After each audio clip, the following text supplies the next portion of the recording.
starting the recording. I am starting this.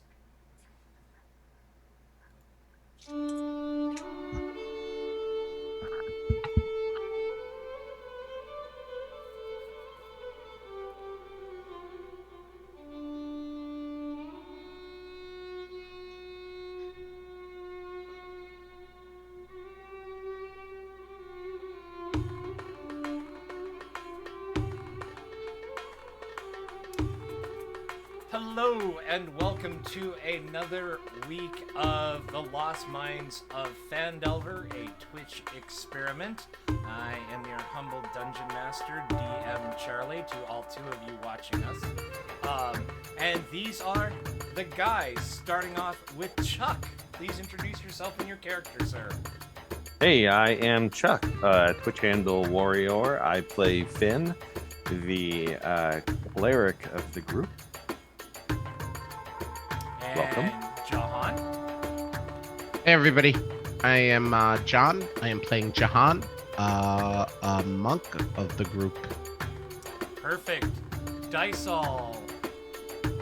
I am Bill. I am playing Dysol, the swashbuckler. And Forrest, you are playing? Hi, I'm Forrest. I'm playing Ted, the sorcerer of the group. Perfect. And last but not least, the mighty Teal. Hi, I'm Johnny. I'm playing Kyle, the Paladin, Dragonborn Paladin of the group. Paladin. Perfect. Excellent. Thank you. For those of you that are just tuning in, and for those of you who were with us last week and just love the sound of my voice, I know I do, let's do a quick recap. Also, for some reason, my chat has dumped, so if you say anything, I'm gonna try and get it up when we get around to a break or something. Not sure where that whole window went.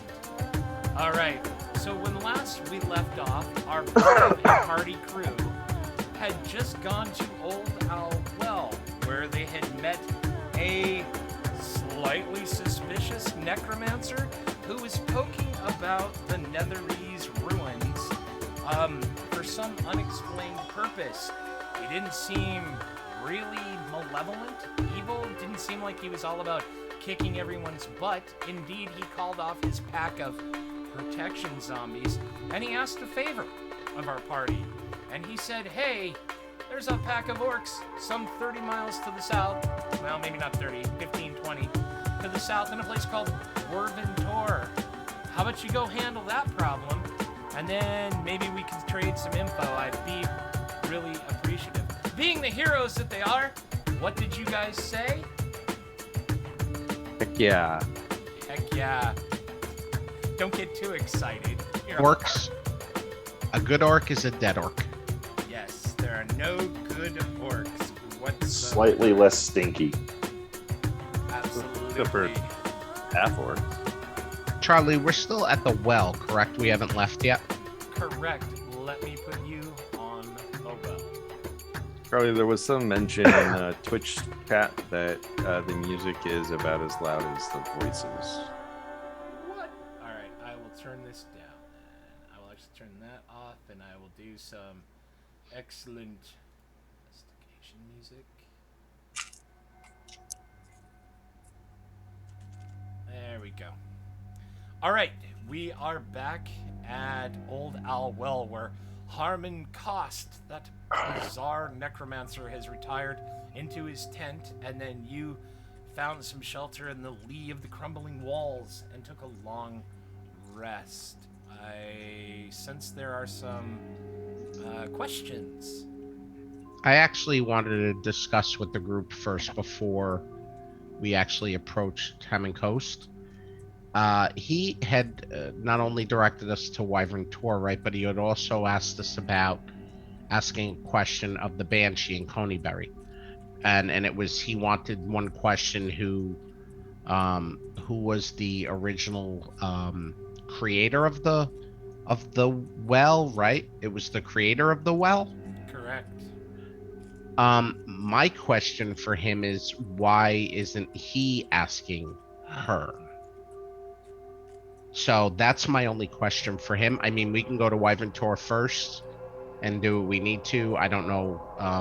You know, we could do that, come back and ask him, but that's my question for him. Why he can't do it himself, why he needs us to do it for him. That's the only question that I have. Oh, yeah. Excellent question. So the next morning, indeed, before you set out, there we go. Let's bring old Harmon Cost onto the table and see what he has to say, shall we? He comes out, he's clutching a small silver cup of some steaming liquid. He takes an appreciative slurp. So, are you going to be heading off to the Wyvern Tor today? I believe so, Harmon. I actually had a question first. You had mentioned the Banshee Agatha at Coneyberry, right? And you wanted us to ask her a question. Yes. My question for you in that line of thought is, why are you asking us to ask her? Why can't you yourself ask her? Oh, banshees can be very, very terrible creatures, and I am not willing to risk that. However, by the cut of your jibs, one can tell that you five are brave types that are willing to ask questions of nefarious, dangerous creatures that linger about ruined villages. Insight? Absolutely. If he's not telling us the whole truth? Absolutely. Yep. Harmon, in his gut, you get the sense that Harmon is a big old yellow coward. No offense, Harmon, but with all these zombies that you have, you're telling me that they're nefarious creatures, and I mean, something seems off. I'm the type of guy that just kind of comes out and says something. Is there something that you're not telling us? Other than I am afraid of a banshee? No. I mean, look at me. I am alone. I keep the zombies to keep me safe. I stay away from people. I really don't like confrontation at all. And all you want to know from her is who created this owl well. Correct. Built this small fortress. It used to be a wizard's tower, I believe. The name will help me in my researches. I mean, I don't know if anybody else has any other questions for him before we head out. Okay. I guess silence is consent. Okay. Yep, I agree. I'm with you. Silence is not consent, John, but thank you for that. In this instance. Yes. Wow. Failure to wow. Okay. And the experiment has failed. We're done. Thanks for watching. Alrighty. Go back to the map. Bell's alive. I'll look over at the screen and see if John... He's bright red. Beautiful. Alright. Here we are at Old Owl Well. Go ahead and proceed south, and we will see if you encounter anything in your half-day journey to the foothills above the Sword Mountains. All right, and we're heading down here towards Wyvern Till. Tor? Yes, you are.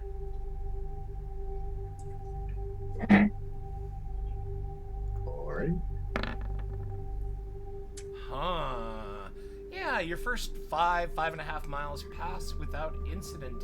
The day chilly, as it's mid-October, high clouds, bright sunshine, the chirping of some birds. You climb into the foothills in the early afternoon, late morning. You get a view of the surrounds, and other than some small animals, squirrels, rabbits, maybe that's a badger, some deer starting from a copse of trees, you find nothing that gives you undue pause or sparks any sort of interest. Okay. And are we heading down to the X down here, guys? I believe so. Marks the spot. Yeah. And that's our next jump. All right. You head into some heavy terrain that is craggy, and there are deep cuts and ravines. You have to wend your way around the faint smell of smoke beckoning you onward, and you find yourself in a large cavern, some 30-40 feet across, that seems to wend off to the west and to the north. If you zoom in on that for those out there in Twitch land, there we go.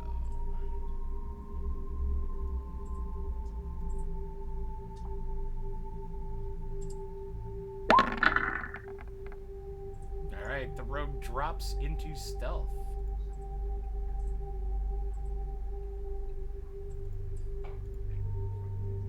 Thank you. You're welcome.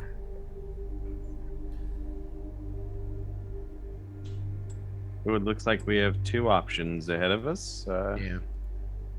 I don't know if you want to go scout out a little bit, Mr. Diceball. Yep. Which way are you thinking, gentlemen? It wanna looks like we can flip the see track? pretty far to the north, less to the northeast. Yep. I concur. I'll start scooting along this area.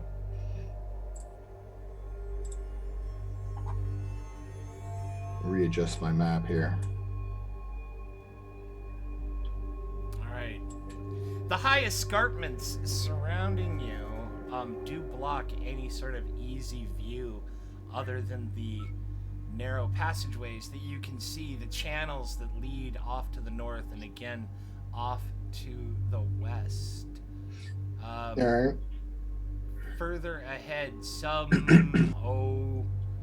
50 yards or so, you do see a low river gurgling and chuckling in a low stone course to the north. This way.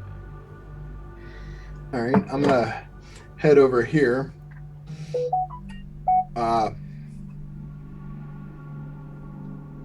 What's the rock face here look like? Decent handholds Yeah. potential. Yeah. As you are exploring through the caverns, you notice that the weather is starting to become overcast and a bit more blustery. In fact, a few fat raindrops begin to pelt down as you stand there, quickly slicking your hair and dampening your clothes and your gear before it becomes an outright downpour. Looking at the craggy granite face, you realize, yeah, you could probably scale it. It might be some difficult going. Here and there are some ledges that you could probably climb up on. To the top, from where you are standing, it is easily 40 feet over your head. Okay.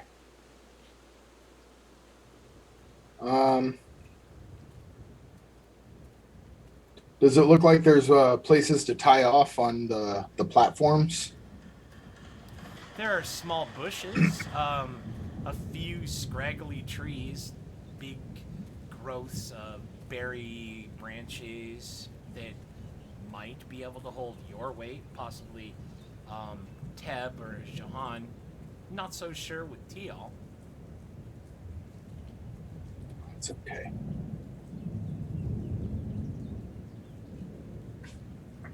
All right, I'm gonna attempt to scale up to that first ledge there. All right. Go ahead and give me an athletics check as you scramble up the rock face.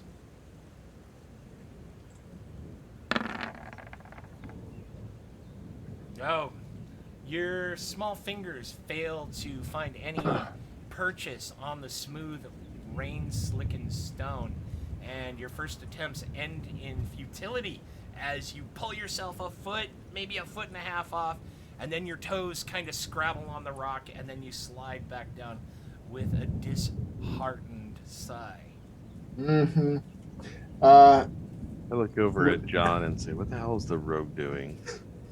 Would acrobatics help me any better? Acrobatics is more for something dexterous. This is like rock climbing, so you are using your strength to pull yourself up. While you're fumbling about the rock face, let's go back to the rest of the party. Finn, you were making a sidebar comment to the monk. Yeah, we're looking at our rogue who is scouting ahead and wondering why he is climbing rocks. I'm assuming it's safe for us to move, or he's trying to get away from something. I'm going to recommend to the group that we move up in the event that he's trying to get away from something to support him. All right. Teal also notices that he's struggling with something and was planning on moving up to assist him in whatever he was doing or help him as well. So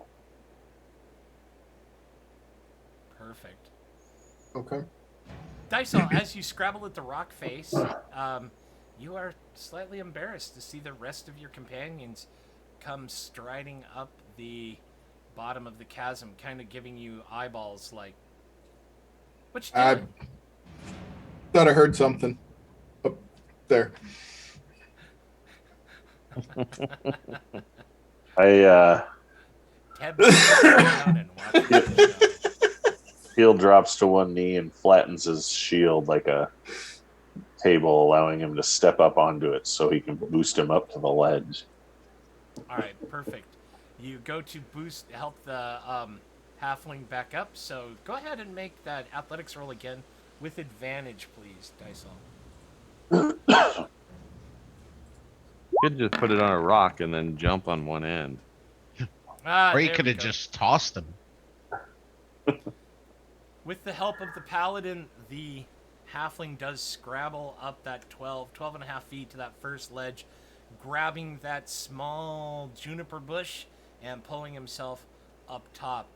The rest of the climb he'll have to do by himself, and that's easily another 30 or so feet to make the very, very top of the ledge.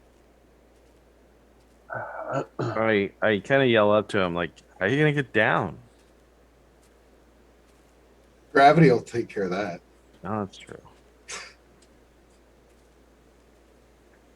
I can tumble down. You can try to be caught as well. This is true. Yes. And I'm we're only- betting. And we're betting if you're going to make it or not. All right, I'm gonna shuffle up the next little bit.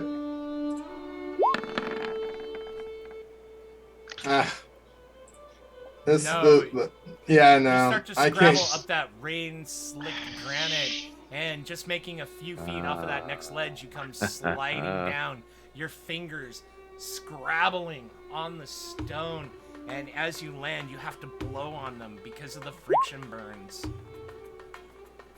I just hand 5 gold to Teb.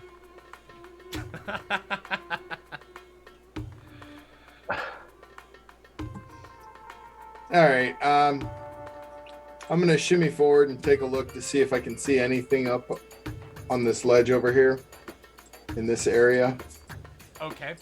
It looks like it continues to the north, as when you had kind of got up and peeked your eyes over it, there appears to be like at least one tree. There's some heavy undergrowth. You think it might give you a view of the river. All right, I'll let them know. And there should be purchase to get up around the front. The path tunnel looks relatively clear. I'll do a perception check though. All right.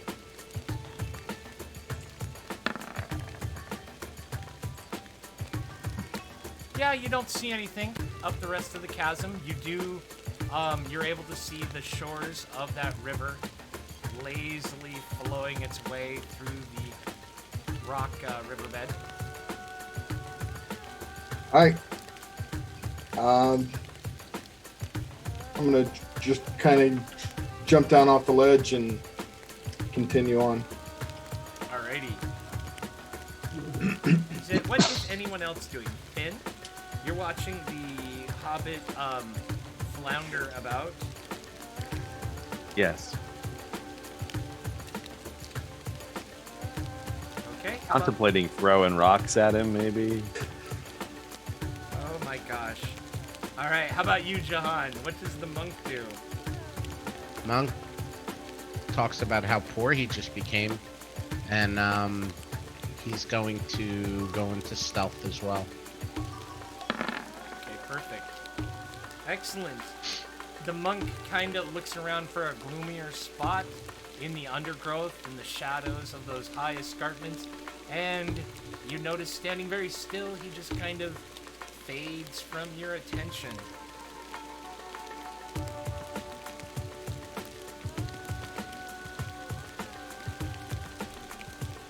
Alright, how about you, Teb? Teb's gonna shake a bush using Mage Hand next to Dice Off. He's gonna do what? Shake a bush and do what with Dysol? Just shake a bush near Dice Off using his Mage Hand. Oh. Scare the hell out of him. Alright, I gotta ask, Bill, what did you do this week that the whole party is now picking on you, man? We're all jealous of the chainmail shirt he's making. Yeah. Oh, alright. Ad proof. Right on. Alright, and TL, the paladin. What does the paladin do? He just kind of keeping a lookout for right now. Just kind of sentinel. Alright. Up ahead, directly in front of you, Jahan, through the rain, you do see that river, probably 20 feet wide. From what you can see, it's probably up to your waist. The current doesn't look too vicious. Across the other side of it, you see an incredibly high, tall escarpment that extends easily 80 to 100 feet into the air.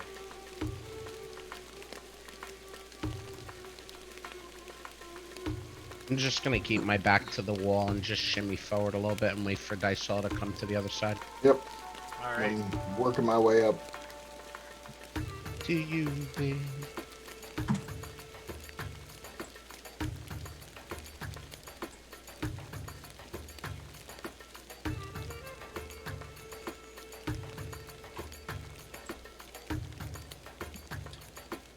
Pier on the front here.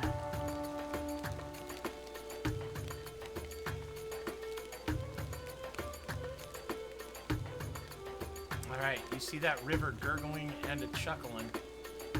Across the other side, you see the unbroken face of that tall cliff. The shadow looming down, bathing the river in darkness and making it hard to see anything along the base.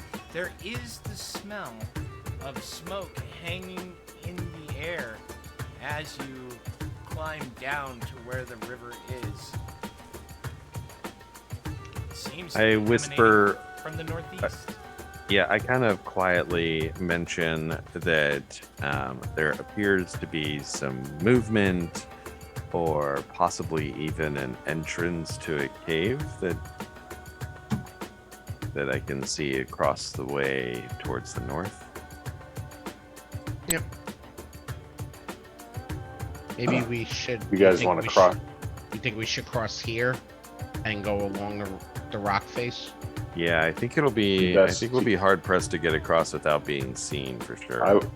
I don't want to cross it. Should there be a foe on the other end of the river too, by that entrance, I'd rather cross down here or even further down. Actually, Well, it looks almost as if right around here there appears to be rock. almost a just keep it- pathway. Yeah. If we can see them, they can probably see us at this Yeah. point. Can I Wanna roll a attempt to cross at this perception in bridge? this area, Charlie? Sure, please do. What are you trying to determine, John? I'm trying to see if there are any like traps in this area here, like in the water and the rocks, because it looks like there's rocks strewn, or is it completely submerged? It's completely submerged, but it looks like it might be a narrow, natural fording spot that the water just kind of shallows right there to probably about your knees, whereas on either side of it there are like dips and eddies that would bring it up to about your waist. So it might be a good place to cross. As for traps, nothing looks untoward. You don't think you see any stakes or ropes or anything like that in there. I would like a small stone, maybe about the size of a human fist or so, and just toss it into the middle of the river. Not, I don't want to. I'm not trying to make a ton of noise, but I just kind of want to nonchalantly toss it in the air into the middle of the river, about where we would cross. Maybe right about here. Okay. You flip that stone out with your hand, and there is a bloosh. Might be faintly reminiscent of a fish jumping or something similar. Yeah. Well, What fellas, time of day is it? It's getting on towards later afternoon, probably 4-ish in the afternoon. So you feel that probably got about an hour of sunlight left. The area of the riverbed in the bottom of this canyon that you're in is, like I said, bathed in shadow. The dark clouds overhead also steal much of your light, so it's almost as though you are in twilight. How far can I wait. jump? You want to wait till morning? I was thinking we could wait until it was a little darker and then cross. Ah, How far can I jump, Charlie? As a monk with 45 movement, 45 speed. That is an excellent question. I will just say you can jump half of your base movement horizontally, and you can move a third of your movement vertically. You can jump a third of your movement vertically until I get a more official answer. Okay. I mean, I can try to jump to this rock, and then jump to this rock, and then jump to this rock based on what you just said. It's only 15 feet to here, and then 15 feet to here. I don't know if you want me to try to chance it, or you want to wait, like you said, Finn, till it gets a little bit darker, but then we're not jumping anything. We're just wading across the water. I don't want to break my face. I think the jumping would allude to kind of show if they don't see us, they certainly will. it would make us a little more obvious. I mean, if we like Finn had said, if we can see them, we have to assume that they have already seen us. I say we cross. Well, if they haven't if they have seen us, they obviously haven't made a show of it or a deal out of it. So they're obviously not aggressive at this so point. If they have, or they they're- haven't seen us. My point is they either don't care or they haven't seen us. So it's a 50-50 if they haven't seen us. Possibly. Yep. So So what do you guys want to do? I think we should wait here in the cover until it gets a little bit darker, and then make our move. It's fine by me. that's okay with me as well. Alrighty. You wait several long minutes to make sure that there's no activity from the northeast, where you believe you saw an orc keeping watch.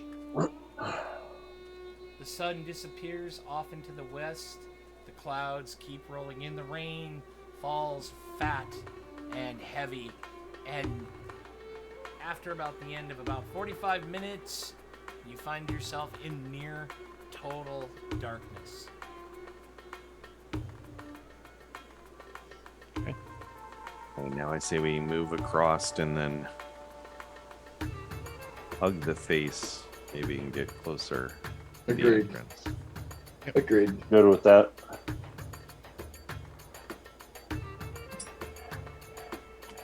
You want to make the lizard guy swim out there with a rope? Or is it heavy rapids? Charlie, what's the water speed like? Current? Slow. Not very dangerous. It's not I'm gonna. whip you away if that's what you're asking. Well, I weigh like 40 pounds. We can You get might him some. have to make an athletics check, or you We might can get be him some better water and have wings. You might ask the paladin to carry you across on his back. Floaties Jump not up. being available in Phandelver. Jump up, little buddy. We'll get you some floaties next time we're in town. I was going to take out my longsword and kind of poke into the water in front of me before I make a move. Jahan, you have a staff, don't you? Definitely do. Do you want to maybe? Does that sound like a good idea? Yeah. Yeah, I stick my staff down, see how far down it goes. I guess it's about a 6-foot quarterstaff, right? Yes. I'll let you take the lead then, and I'll follow up right behind you with my little buddy strap. Okay. He's a halfling, one killer kitten. You are not a halfling. One killer kitten who plays a half elf in a different game tried to jump on the back of a tiefling and cast fireball from said vantage point, and cruel, capricious DM that I am, I didn't allow it. And I have the feeling I'm gonna hear about it.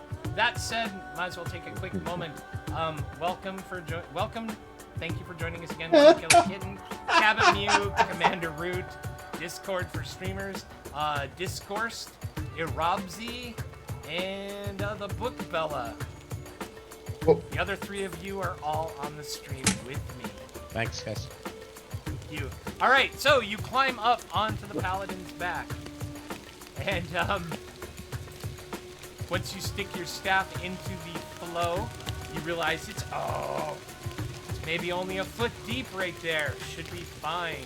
Okay. Okay. Go in, and then I search the next. All right. Well, Finn There goes just Finn. trucks Yeah. across the water, and never getting deeper than his knees. Okay.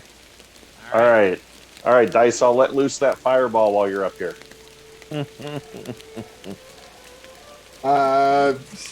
Yeah, we already used that one.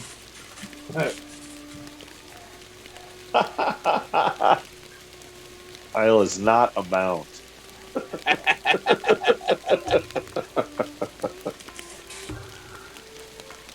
I gotta get a saddle made. Oh, God. And with this, thank you once again. The experiment has failed. It's just I've got to be like, you remember, guys, when we talked about this months and months ago, we said family show. Family show. Like a horse Wait, saddle. he didn't say anything wrong. Yeah. I didn't say wrong. horse It was a saddle. family show till you started letting Dysol mount PRs. I Then did. it just fell. Wait until after 8, Phandelver after dark. The Hobbit does what? Alright, so you have crossed the river, and there to the northeast, that smell of wood smoke coming through the dripping rain, like some sort of campfire on a Memorial Day weekend trip with your parents when you were a kid. And you see that low form of an orc huddled up against the cliff face, there to the northeast. There we go. Kyle's gonna help my back first before he starts moving forward. What? What? Is Finn with us?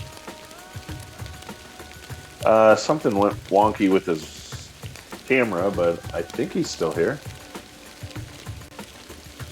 Finn, are you Finn? still with us, brother? Uh-oh. Uh-oh. Well, let's hold off for a moment then. I will move him forward. Welcome, Monkey Business, to Lost Minds of Phandelver, a Twitch experiment. We're excited we're here. Alright. Oh, work call. Finn has a very important job. Very important job, so we Yes, he will move does. on without him. Absolutely. Let's see. Give me 1 second.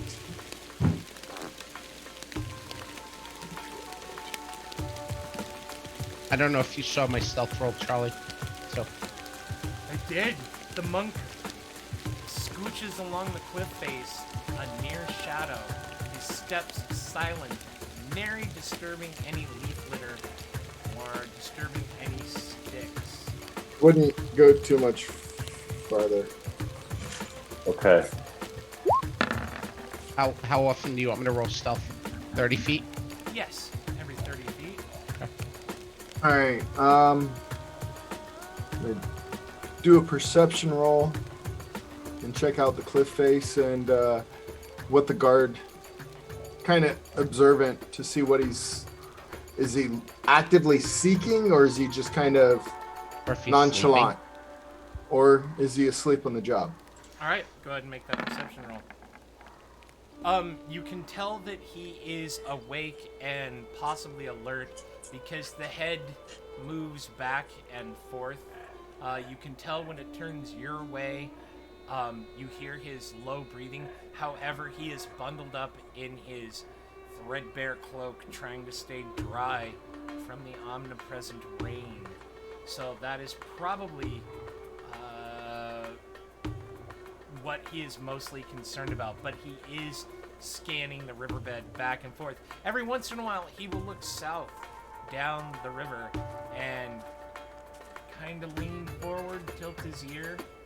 But as of yet, he does not seem to have noticed your approach any further, and you realize the likelihood of kicking a rock, stepping on a stone, or stepping out towards the shore, you will present some sort of shadow in contrast, a darker splotch in the already dark area that the orc might be able to see. Okay. So since he's not paying attention, I'm gonna wait until he looks back up north, and then I'm gonna shoot him. Okay. And if and when he does that, I'm gonna dash to the front. I'm gonna run to the front of the cave mouth. All right. You wait several tense minutes as the orc just seems to be interested, distracted by something, looking down here towards the river like he's watching something. Maybe he's watching a sand crab or a marmot, something splashing along the river. You're not sure. And then he stands from behind that boulder, gives a mighty yawn, and stretches, and he walks forward towards the river, beginning to unfasten his belt buckle as though he is about to relieve himself. Oh, perfect.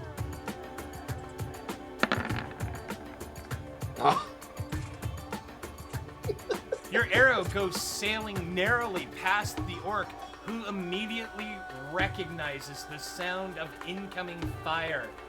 He turns with a bellow and he shouts, "Intruders!" Well, step back, John. Step back, buddy.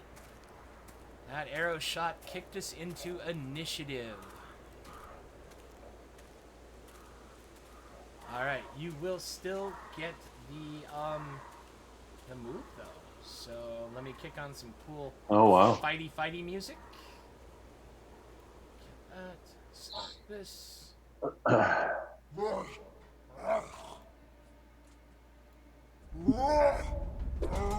Alright. The arrow narrowly missing the orc's head, he turns and lets out a bellow. His pants around his knees, he grabs for the javelin that was carried in his hand. John, what do you want to do? I am going to 1, 2, 3, 5, 6, 7, 8, 9, and I am going to take the dodge action. All right. So if he goes to strike at you, he will have disadvantage. Dice all. I'm gonna let loose another arrow. All right. The arrow sells out, this time again, narrowly sailing by him in the dark as you hear the orc kind of twist away. Maybe luck, maybe he's got some sort of preternatural vision, you don't know, but you fail to find your target. Any bonus actions or things you would like to do, Rogue? I'm going to step through my compatriot here and attempt to go back into stealth. All right. Thank you very much. I'm actually going to bring you guys down off of the space. Ah. There you go. All right, Finn, welcome back. Hey, thank you. Sorry about that. I'm gonna move closer. So 1, 2, 3, 4, 5. And I will. Let me double check my distance on this guy. I will toll the dead. Started off early. I hate you. All right. I'm not gonna do much to him, but Finn steps forward, claps his hands, and the spell rolls up the canyon, creating a small counter bow wave down the river. Bong! Bong! Bong!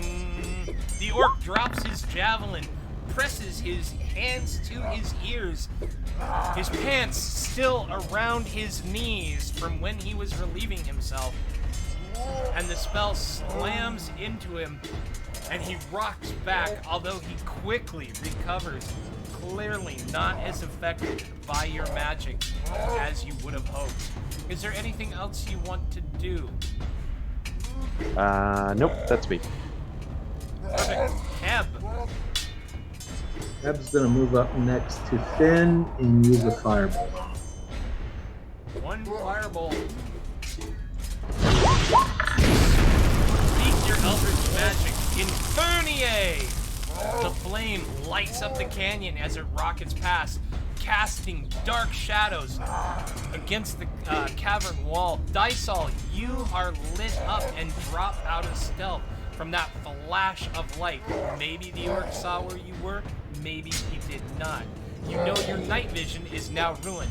Thanks, Teb. The missile goes sailing up the canyon, highlighting the cave mouth, narrowly missing the orc and disappearing into some of the wet foliage further down the canyon. Anything else, Teb? No, my fire bolts are about as bad as my fireballs now. Alright. The orc uses his action to wrench his pants up back around his body, and he goes scrambling towards the cave mouth, where he disappears. You hear him shouting, running, and screaming further into the cave. Those of you who speak orc understand he is shouting, "Intruders! Raiders!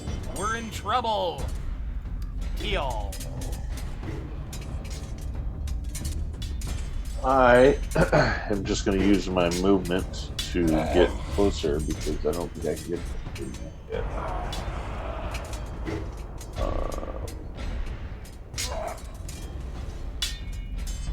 Sorry. No, seem to be locked up a bit.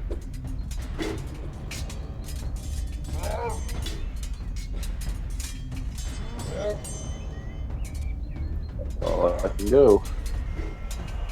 Alright. Jahan, do you follow the orc into his lair? Nope. Stealth. Alright.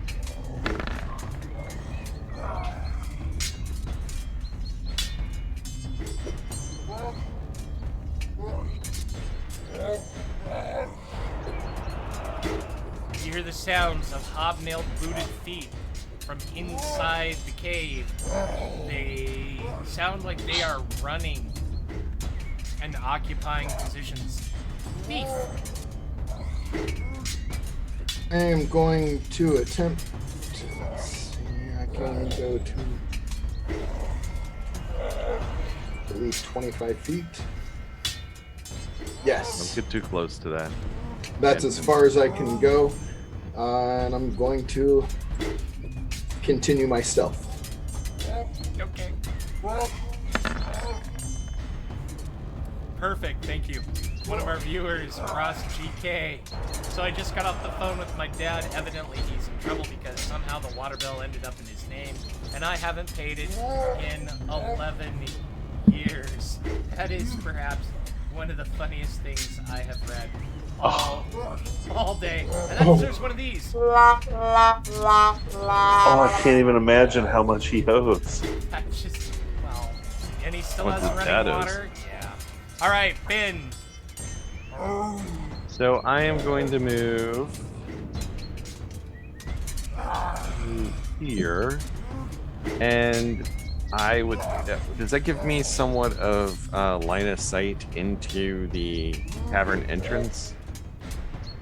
It does. From where you can see, the tunnel continues back beyond where you can see into the cave mouth. I would like to cast a spell. All right. What would you like to cast? I would like to cast Shatter inside the cave entrance. Oh my. Oh my. Shatter. Okay.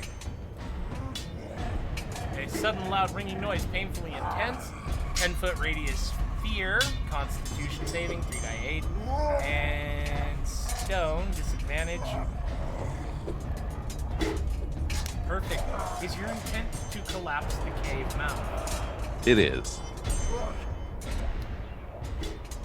I really hate you. I mean, I don't really hate you, but... Clever!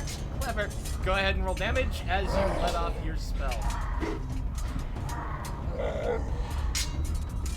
Yeah.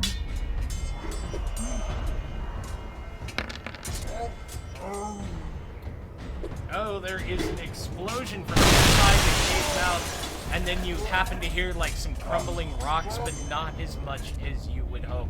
Only a small puff of dust vomits forth from the empty maw of the cave. Anything else you would like to do, Finn? Nope, not yet. Teb.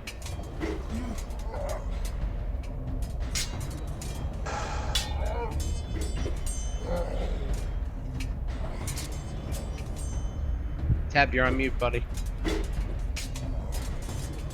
$4,700 in plus penalties. That's crazy. So Ted's gonna come up here Oh, okay, Next. perfect. next to Finn,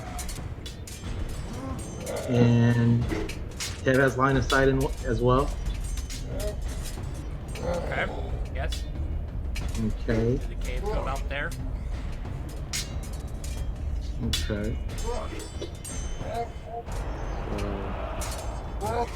Teb is going to use grease right within the entrance of the cave. Okay.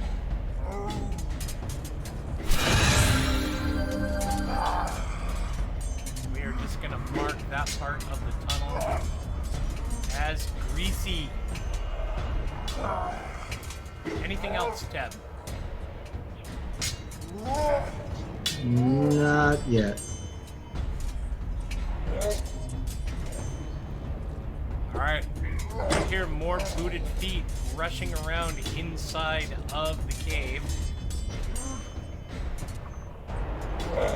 That's a 10-foot square, Charlie. There's only 5 feet inside the Oh, tunnel, okay. that's why I only put that in there. That's it. Okay. It like coats the walls and stuff.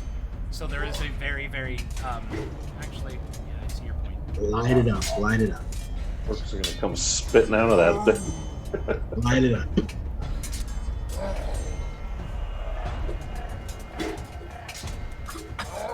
Perfect. Alrighty. That work has moved. You hear some more harsh shouts inside the cave mouth.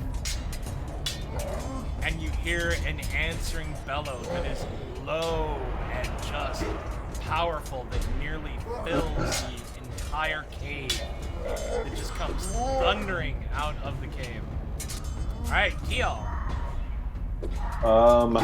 Teal.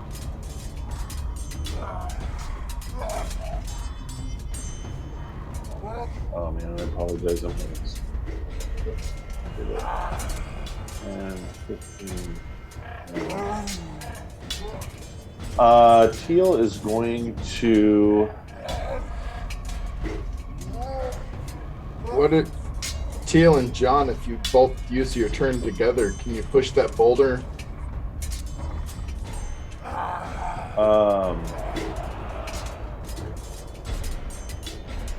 Not real strong. I wouldn't. That wouldn't go in. Like, position yourself. I am hoping after I had heard my friend here cast a grease spell that my lightning breath might catch that grease on fire and or damage anything coming down that hallway towards us. So I spit lightning down that tunnel.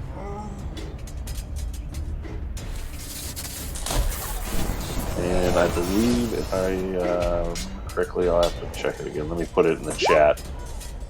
It is 2d6, is that correct? Correct.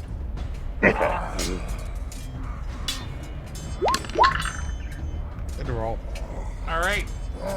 The grease lights up and begins to burn merrily. However, you don't hear anything cry out or shout in any kind of pain that it has been damaged by your lightning breath. Okay. It was a gamble. It was. Second. I mean, put some fire in there.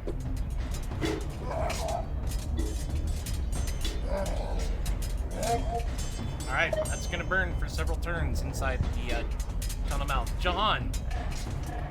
I'm gonna hold my turn until Teal goes in or something comes out. All right. Can you...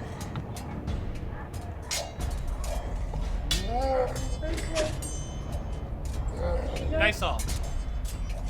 Yes, sir. All right. Position myself here and hold my action. The tunnel mouth begins to fill with smoke, and it's hard to see into the further darkness past those grease flames. Black smoke is filling it up, and it makes it hard to see any shapes moving in the darkness of the cave beyond. All of you hear heavy footsteps come thundering through the cave, deep and menacing. Something big Thank is you. approaching from deep inside the cave. All right, Finn. Yeah, hoping that I've weakened the cave wall structure in addition to Eb's fire, grease, and the lightning. I will once again cast Shatter, only this time doing so while channeling my destructive wrath. Okay. So I will cast Shatter again. All right. And maximum damage on that is And how much? 24. All right. Oh.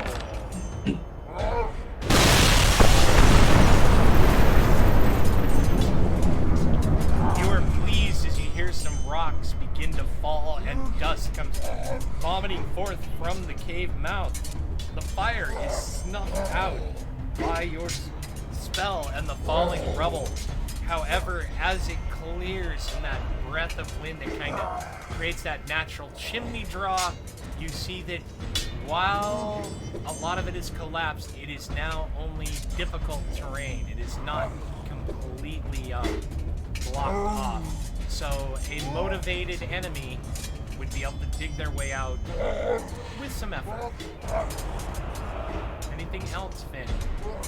Nope, that'll work. Tip.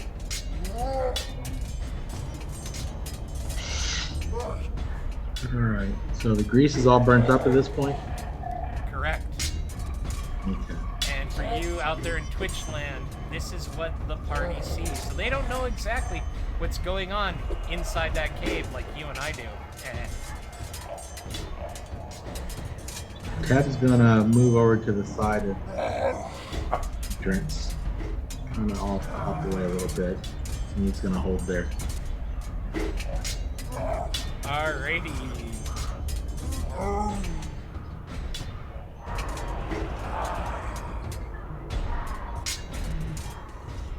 You see a dark form appear deep within the cave.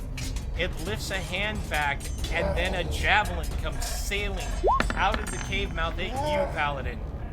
The javelin sails past you and clatters uselessly on the stones of the river. You hear some orcish cursing from inside the cave. Alright. When I see the javelin come out, can I use my action at that point and fire back? Because I was holding my you're action. Holding your action? Yeah, you may. Okay, I'm gonna shoot directly at where that came from Okay.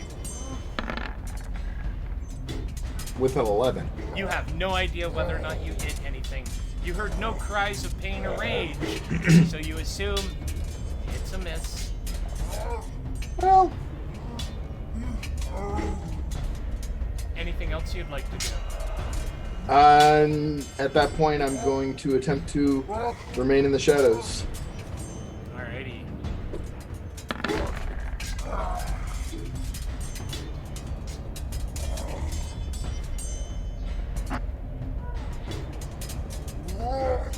Okay, you hear more booted feet and shouts in Orcish.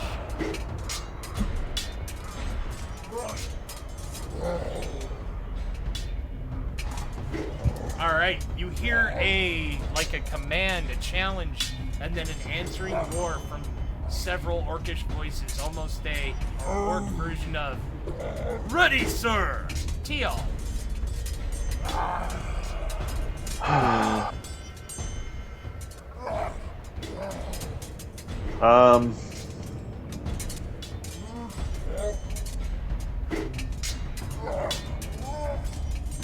Do I have to have a target to toll the dead? Yeah, you need to be able to pick a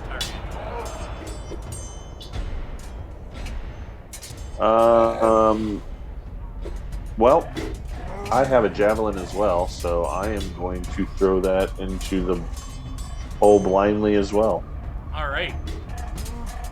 The paladin cocks back with the javelin, sends it down the tunnel mouth, and you hear a stab of metal into wood, and then there's low, throaty chuckles from a chorus of orcish throats.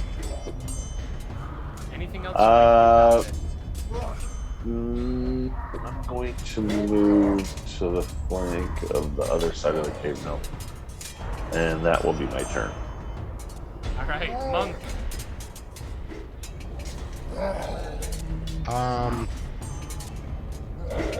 Other than chucking a dart down the hallway, I'm gonna stay where I am until they try to come out. I mean, I'm not going in there by myself.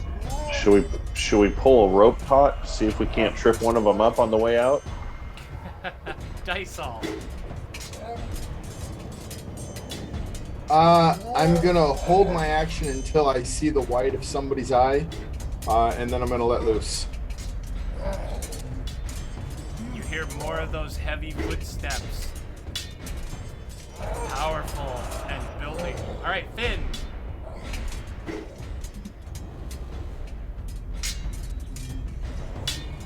Yeah, as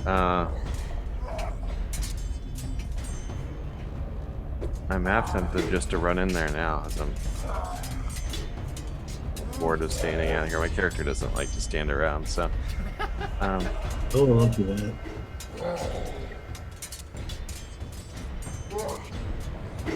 yeah, he'll run it. Oh god. All right, what's your total movement? I can get into about total movement's 30 feet, Okay, are you, and I was dashing or here, just- so 5, 10, 15. I can get about 15 feet in from the entrance. Looks like. Is it still hard, rough terrain? It is. From where you head. the So I'm next- assuming it gives me partial cover. Yeah, I'll give that to you. Especially if you're staying low. You're staying Yeah. low as you scramble in through the darkness and the dust. Absolutely. Yeah. Yeah, looking for something to hide behind so I can at least get in the room, get some targets. Perfect. Up ahead in some flickering torchlight, now that you've left the cave mouth and the outside, you see the shapes of 7 orcs clustered behind a pair of barricades that block a larger chamber up ahead. Teb,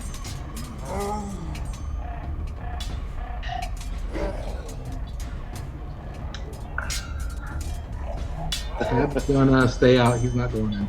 I should have gone in. Not yet. Teb's holding.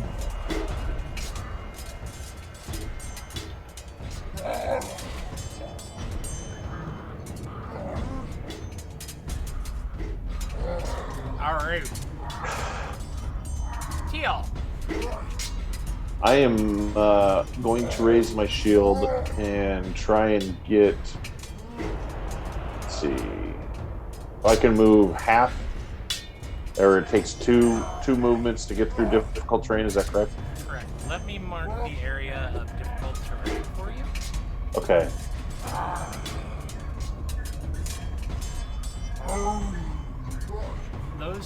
That square there is the difficult terrain. Okay. And Perfect. Whoops. Let me delete that. And then this one here will mark the walls of the tunnel.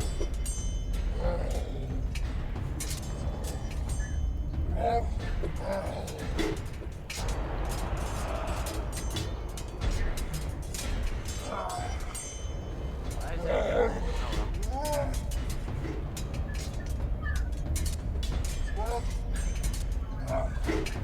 I kind of get the gist of it. Could I get to? Okay, perfect. Thank you. So I am gonna go in, shield raised, trying to maybe,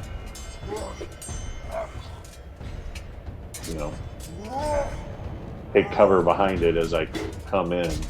Well, I've got my shield up, and I'm, you could park next to me. We could lock Yeah. shields. Okay, I mean, that's what. and all I did was move in. I didn't even take an action, so. Okay, I'm going to follow suit with the clear. I'm going to move in and hold my action, shield raised. Alrighty. Monk, the Paladin, and Finn have run into the tunnel. Their shields raised, ready to brave whatever dangers lie in the dark beyond.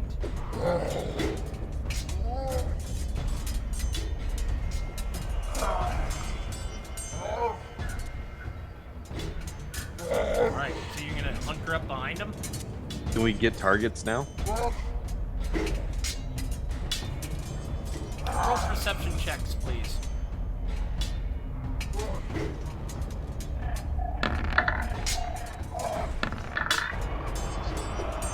Oh my dear lord.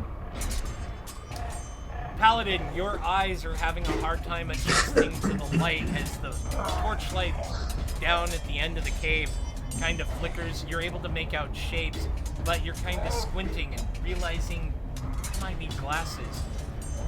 Finn and John, as you look, you can pick out, it looks like 6, 7, no, 8 orcs. You can see their shapes in the torchlight.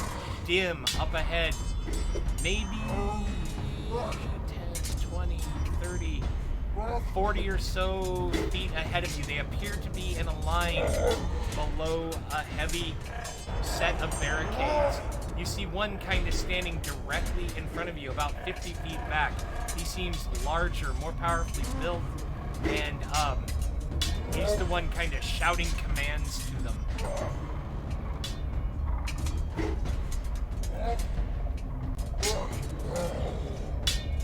Nice. I'll pull the dead on him. Okay. Is it your no, you held action. Because I had held my action, so. Right. I'll take my action directly after his. Ooh, look at that. That'll get us attention. I can prompt him into rage. You clap your hands, and that concussive sound rolls down the tunnel, entering into the cave. That bong, bong, bong. And you see your target snap his head back, lift his hand to his nose, and you can see in the darkness that he's looking at his fingertips. And then he looks up, and you hear a growl as the echoes of your spell fade away into the stone. And I yell out, and that's just me clapping my hand. You hear an answering bellow of rage. Monk. Go ahead, John. I was gonna say I'm gonna take my turn as well. Go Sorry. right ahead. I will also toll the dead at that feller.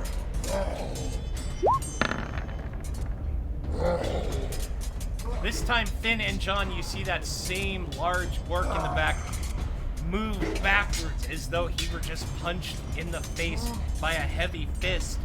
He shakes his head as though he's trying to clear the fog that has suddenly entered into it as that bong, bong, bong sounds. Dust settles from the roof of the cave, and all of the orcs kind of give out a squeal, a piggy squeal of semi-terror that they're being faced by wizards. Okay, Monk. I'm gonna toss a dart at the orc that they're hitting. Okay, It's a D20 plus my dex, right? correct. So a 20. You wing that shuriken down the tunnel, just hoping in luck that you are going to hit the orc, and you hear a meaty thwack with a small grunt of roll damage. That's 2d4 plus. What is that? 1d4 plus 2. 1d4 plus 2 plus your strength. My strength is 0. So Dex. Finesse weapon. 6. Unless you want me to use dex, then it's that's 9. Dex 9. Okay. All right. You see that orc again take another stagger step back as you believe your shuriken has just lodged into his chest. He lets out another roar of anger. All right.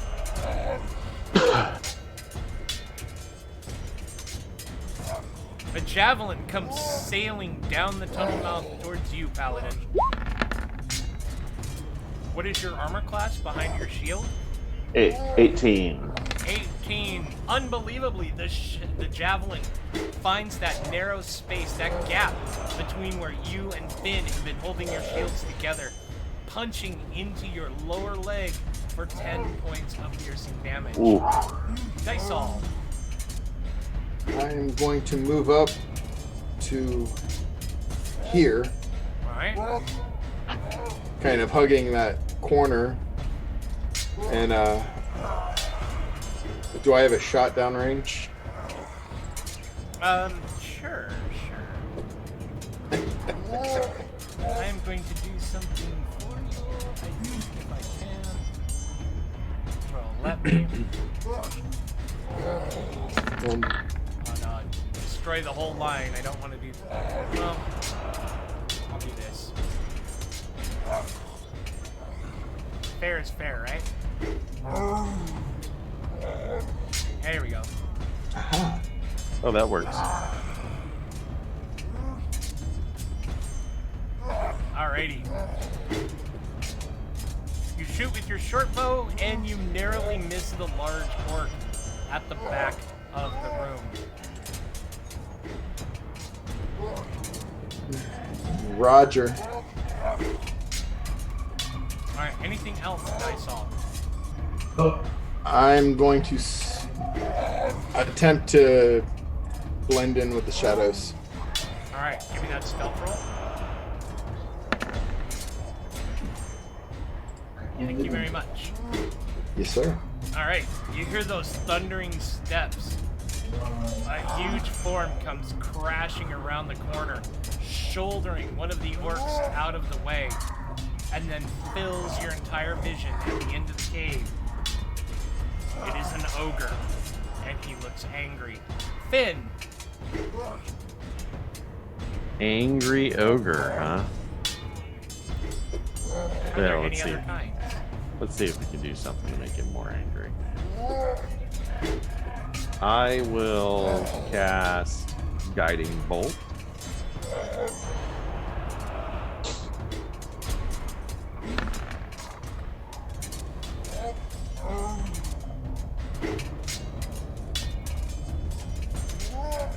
Oh, that's a 10. I'm assuming a 10 probably isn't fantastic. Your guiding bolt goes sailing down the cavern, smacks the ogre on his thick hide armor, and burns and sizzles uselessly, doing no damage to the muscly brute. As a bonus action, I will cast Healing Word on You?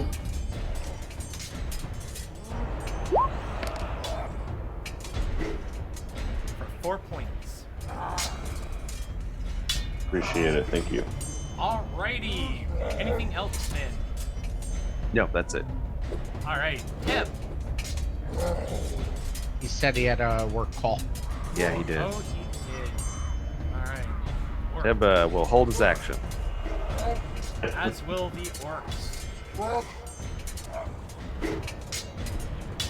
Alright, this orc lifts his javelin and pitches it down the tunnel mouth towards you, Finn. However, it gets caught up inside the rocks that are still kind of dropping from the ceiling, and it clatters uselessly, landing spent at your feet amongst the rubble. Alright, next one, he's nowhere. Alright, Tial.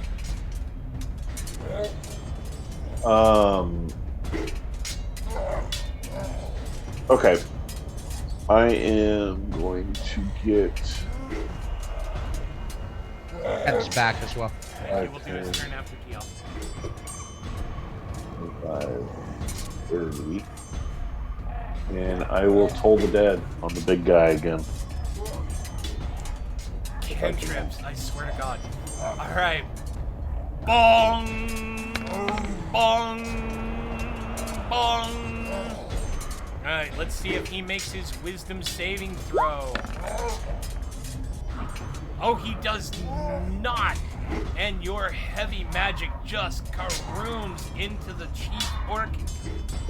And he is buffeted back towards one of the cots where he sits down heavily. Anything else, Paladin? You came charging forward. Right on. I All did. Well, Tab. So Ted's gonna come around the corner over here next to Finn, and he's gonna use Guiding Bolt on this guy here. Alrighty.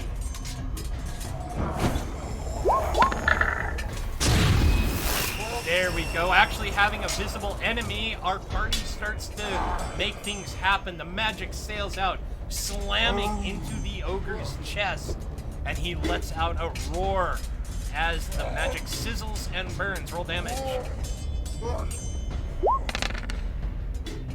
Alright. With a yowl, the huge brute beats at his chest, trying to put the radiant fire out where it is burning and singeing through that hide armor. Anything else, Teb? That is it. Alright, Monk.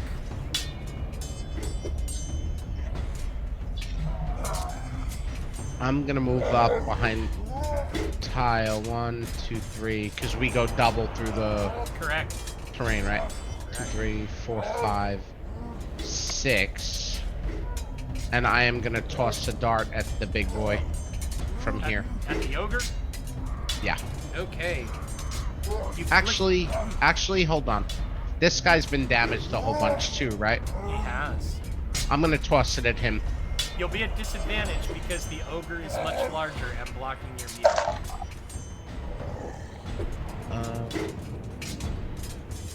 All right, I'm gonna toss the dart at him then. All right.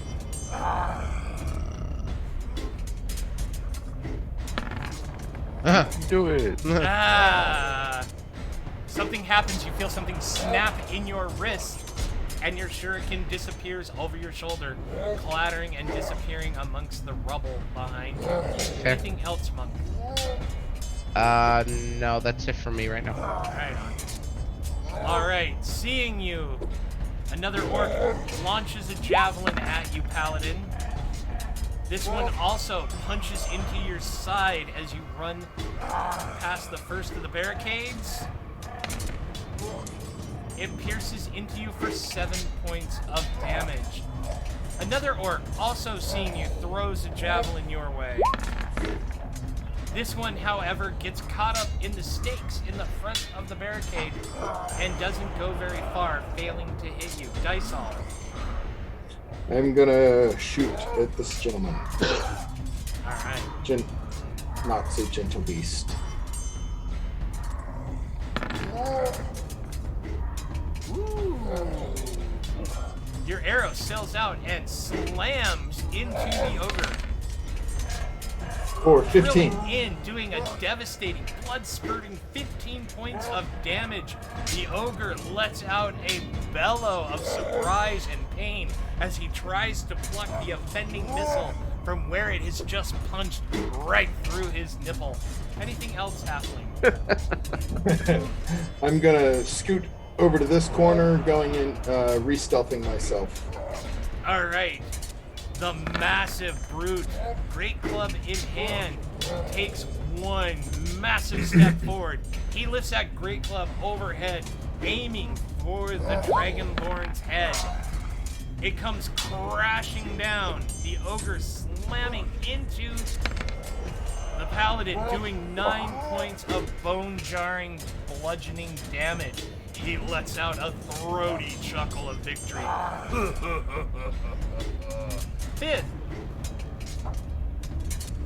Yeah, shaking his head at our Dragonborn, who rushed ahead to throw a cantrip. He uses healing word on Teal as his bonus action. Yeah. Okay, healing word. Nothing like a heal with a chastisement. Right on. Do you feel properly chastised, Paladin? Do you? You should, do. Lizard. You do. Toll the dead on the ogre also. All they gotta say to you, Tial, is you better behave or they're gonna put you back in the terrarium. Alright, clap your hands. Bong! Bong! Bong! The ogre damaged tries to make that wisdom saving throw, which he completely blows. The spell rolls over the huge muscled brute, and he rocks as the sound jostles the huge frame around. Anything else, Finn? Nope. I will not rush forward. Alright, we are getting many, many cries for advance, advance. You know, you are assaulting an enemy in a prepared position. You are fighting on their terms. Tactically, your best option... Oh, what am I doing? Yeah, stay where you are. This is great. Tim! And I'm the one being ridiculed. So Charlie, these barricades, from what I can tell, what are they made of? Heavy sacks that might be filled with grain or dirt or gravel, with heavy sharpened stakes on the end. So they will count as half cover for our orcs, and you will not be able to fight them unless you have a reach weapon, because you will not be able to stand directly in front of them. Yeah.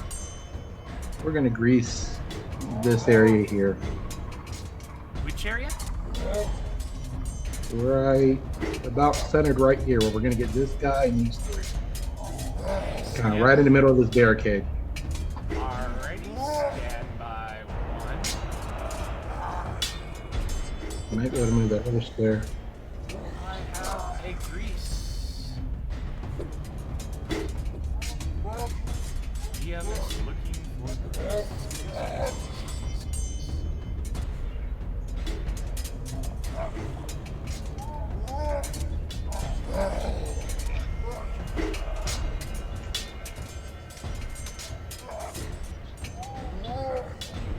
No, I don't really have a grease. So we will use this one because it's fun. And grease is how big? 10 feet. 10 square. 10 by 10, 10 yeah. foot. 10 by 10. That's 5 by 5. There, that big, right? And you want it right there? A little bit farther up so I can get our buddy here, the barricade, and the green guy. So bring it up a little bit towards me. Right there? Yeah. About centered right here.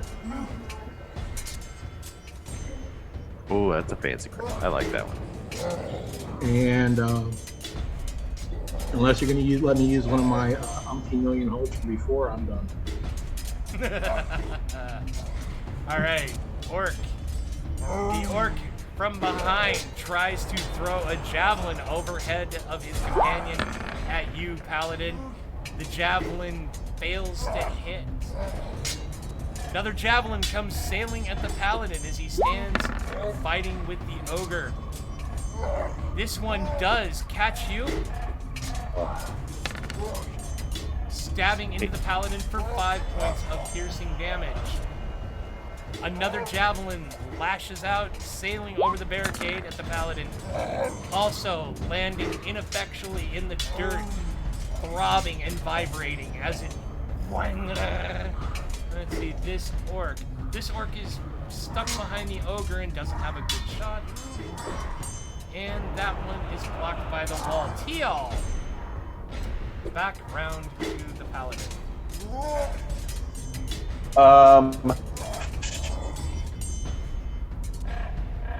Let's see. I am going to have to. Good something. Yeah, I mean, I feel like I'm gonna go down, but I'm gonna start with my. I'm sorry, were you about to say something? Yeah, I was gonna call out. We've been joined by a new viewer, Aiton. Aiton, welcome. Hope you enjoy Welcome. the stream. Yeah. Welcome. Alrighty. I am going to channel my divinity and vow of enmity to the big feller right in front of me. I will post that up. Which gives me advantage on him, and I will attack him with my longsword. Ooh, you lash out with the longsword, getting the crit, slashing at that belly. Roll damage.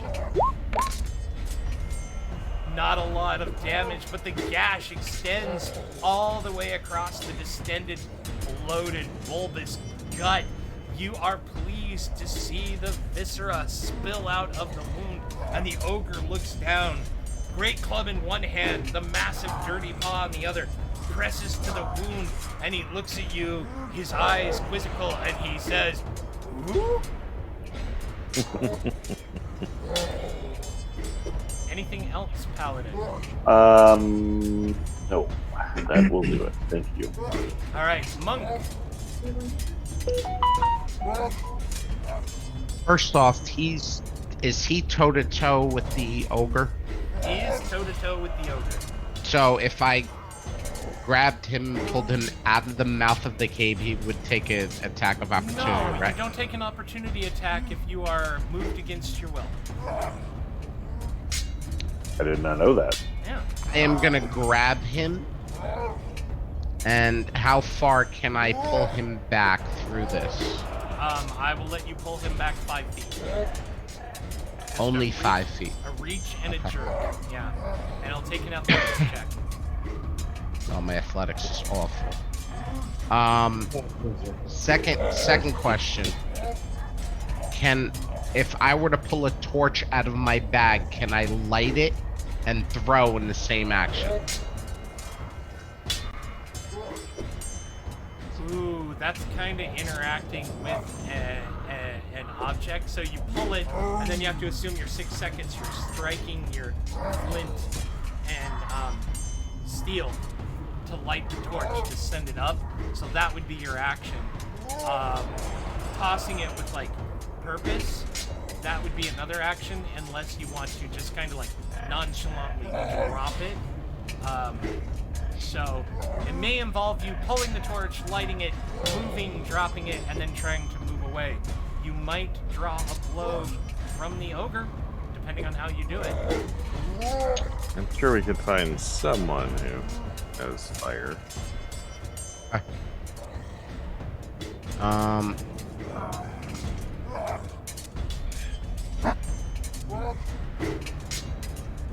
I feel like if I go in, I'm dropping in like 2 seconds.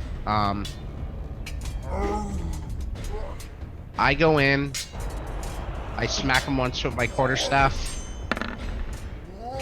You crack the huge brute right across the kneecaps with your weapon. Roll damage. Nice. He lets out a moan of pain, one hand still pressing to that dripping wound in his belly. You feel if you punch him a couple of times as his face, his massive, ugly face, hangs low in front of yours, breathing that fetid, stinky, rotting breath. Maybe you could drop him. I do flurry of blows. All right. You lash out with a fist and connect the massive brute right in the jaw. There's a crack. Spittle flies from his mouth.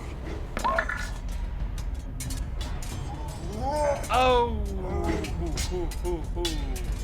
Roll that again.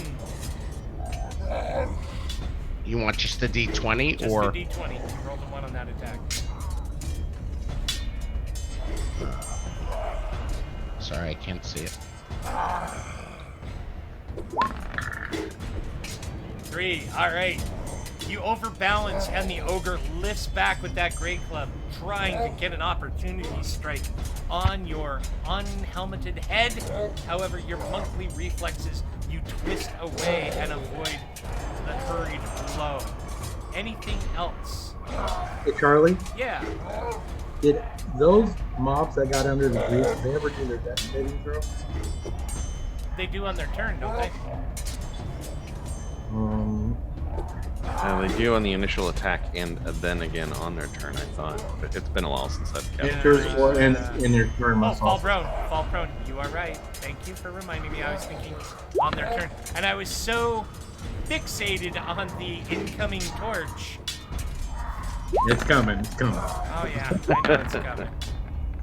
But if they fall prone and he falls prone, those are crits, right? Against him? or advantage attacks. I hate it. I really, really. All right. The grease goes off. The orcs look down at their feet in surprise as they go to adjust their position. 1, 2, 3. Like pins, all 3 drop behind the barricade. The ogre, he scrambles his feet, twisting. He drops to one knee, giving you advantage. So we go back to that second unarmed strike that he tried to swing his weapon at, and you realize, no, indeed, I do connect. You snap his jaw shut and backwards. He bites off the tip of his meaty tongue. Blood gushes out of his mouth. The ogre is in definite trouble. And I am gonna move back out of range to here. All right. He does try a timid sweep at you, narrowly catching you as you step aside, cracking into your leg for 8 points of damage, John. All right. That orc stands up, losing half of his movement. Into grease. And I right, let me double check the grease. When you stand up, you're still greased. Each creature that enters or ends its turn there. Okay. So difficult terrain. He takes a step back out of the grease. He's an orc. Knows what's coming. All right, this orc also stands up, losing half of his movement. And was it begins or ends? It was already down. That's channel divinity. Grease. Enters the area or ends. Okay, perfect. He also steps aside and out of it. Dice all. I'm gonna shoot the orc. Which orc? Or the big guy. The Ogre. ogre. That's the one. And since he's within 5 feet of my companion, I get advantage. Sneak attack. You get sneak attack. Yes. Or sneak attack.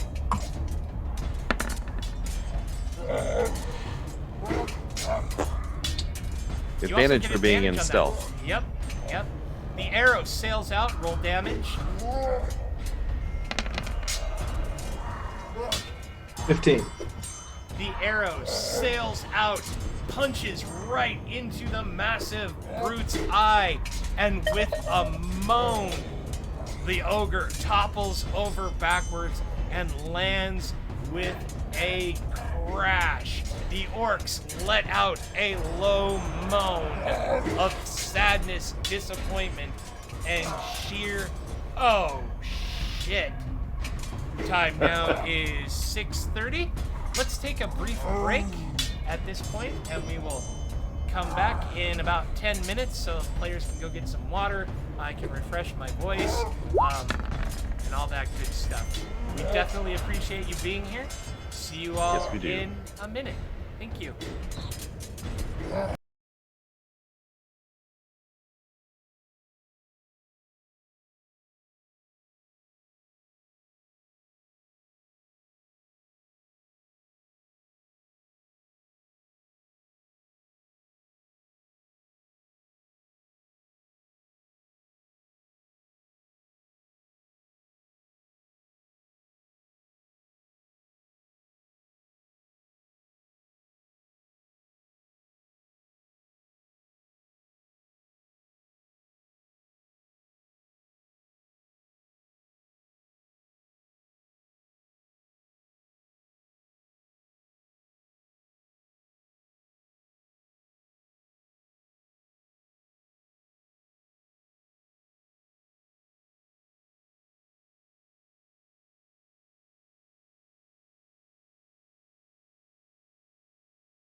our characters.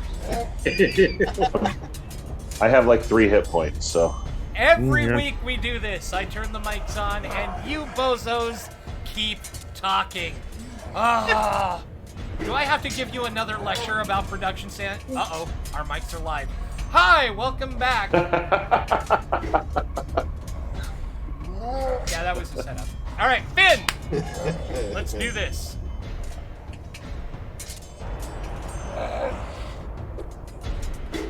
So, do you think if I kill Teal that I might buy some goodwill with the orcs?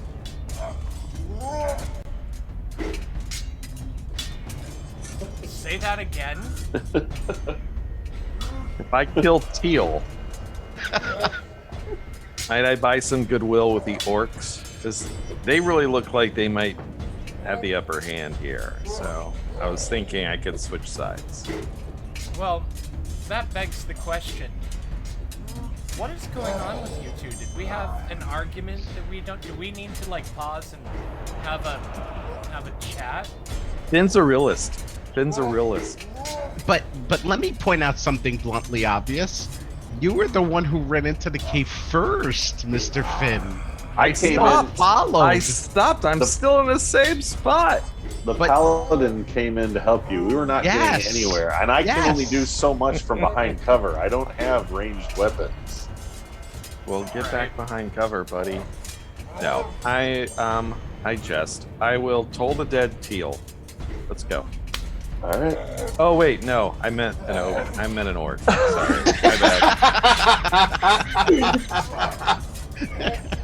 All right. And he's damaged, so he takes 1d12. This orc right here.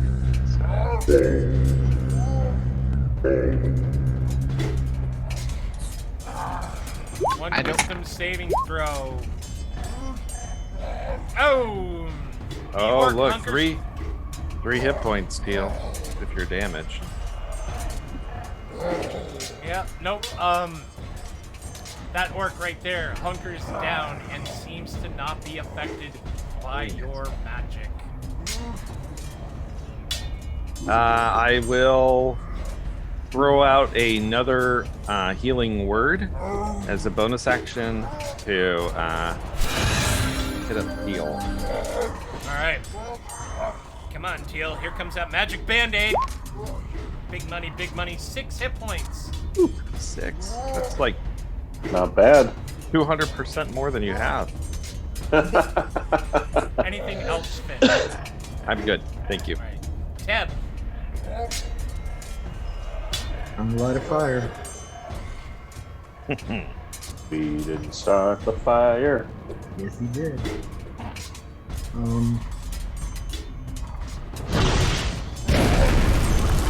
So Ted's gonna move up some. All right. So he's gonna get to about here, so he's still got some cover. And he's gonna shoot at this guy here and launch a firebolt that way. Okay. So if he misses, hopefully he gets to go. Aim at his feet.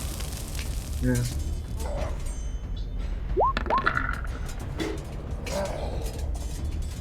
The fireball launches from the elf's fingertips. Infernier!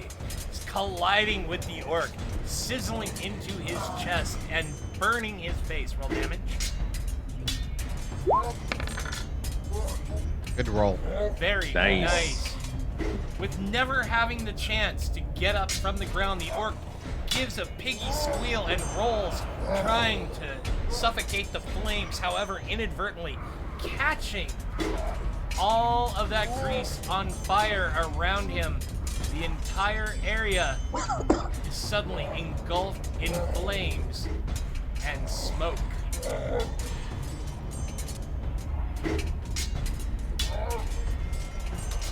Alrighty. Anything else, Teb? Yeah, I'm gonna throw another grease over this way. Over there? Yeah. Of course.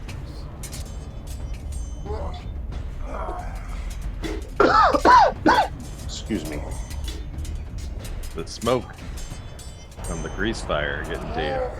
Is Firebolt a cantrip? It is. It is, of course it is. Alright. And some dex saving throws for these poor orcs. I think the tide may have turned. One goes down. Goes down. Goes down. Almost perfect trifecta there. 3 of the 4 orcs fall on their butts in the grease with a roar of surprise and chagrin. Alright, anything else, Tev? Step in. No, I can't step. That's all. Nope, Alright. that's it. Orc picks himself up, losing half of his movement, and timidly steps out of the effect of the grease. Seeing the flames, they realize what's coming, and they are intent on surviving because today was the day the adventurers came. 1, 2, 3, not quite clearing the grease. Oh, so he stopped his turn in the grease? Oh, damn it. Charlie, is the fire from this grease fire touching the corner over here? Is there a chance that it could spread naturally? There could be a chance. The second orc slips as he narrowly attempts to break free of the grease. This orc one pushes through his buddy, trying to avoid the flames that are filling up the chamber. Alright, orc.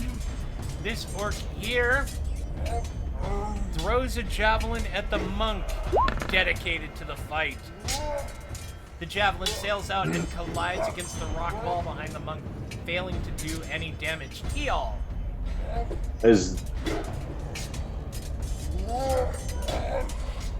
Pretty much this whole area is engulfed in flames. There's no way of me getting into the back here. This area is on fire. This area is grease. Yeah, you can't get through without pushing through the grease. Yeah. Okay.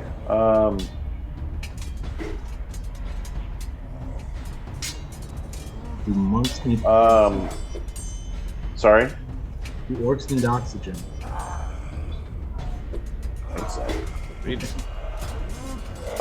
We certainly do. I am going to channel divinity and cast Vow of Envy on this orc and hold the bed.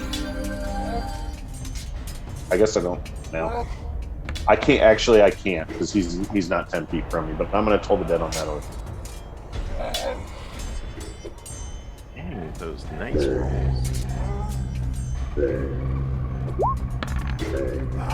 Oh my goodness! Your spell rolls around the cave wall, amplified by that small hollow, just slamming the poor orc right in the side of his body. He spins, kind of surprised, punished, pummeled. Oops, wrong one. We want this. And as he takes a sidestep under the buffeting of that spell, over he goes, sliding and falling prone in the grease. Anything else? Let me just check one thing and.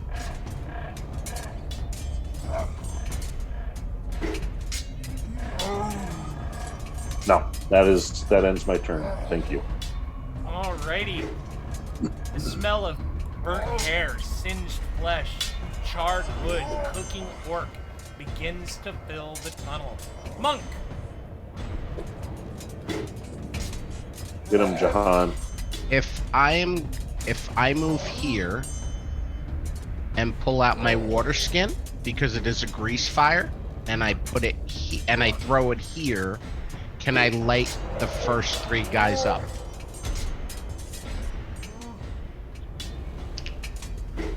Make out.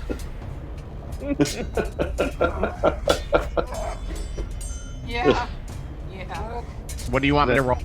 Next time you go to town, you need to buy a bow or something. Right? I have darts. So, true story.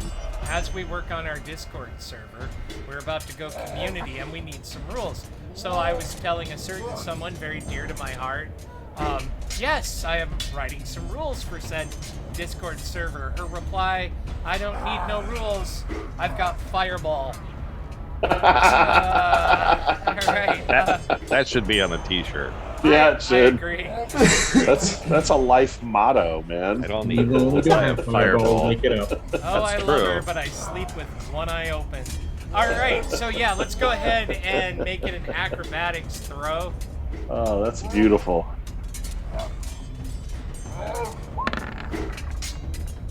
Ooh. It splashes exactly where you want it to, and the fire sweeps out and covers the 4 orcs. Alright, Mm. roll a die 6 for the 3 of them.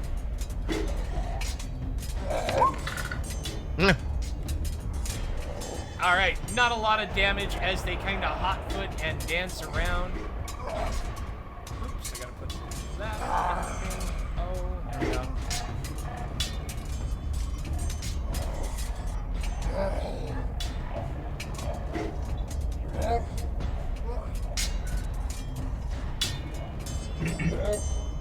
This orc, however, though, I'm gonna give him max damage because he was prone, and the grease and water and fire just bathes his entire body. Anything else, Monk? I am gonna move back to here. Alright. Orc. This orc, you don't know what he's doing. Alright. This orc. This orc is on fire and he attempts to run. He takes a step and grease is burned off. Running through the fire, so I need you to roll 2 dice 6 for me as the orc runs through the grease flames. Who's rolling that? You are, John. Oh, okay. Sorry. That was just one. I'll do another. Perfect. You see the orc try to run through the fire and the flames lick up his dry armor, his legs being engulfed in flames, and he lets out a squeal as he goes running back into the tunnels. Dysol. I'm gonna take aim and fire a shot up here towards at this one in the back. Alrighty.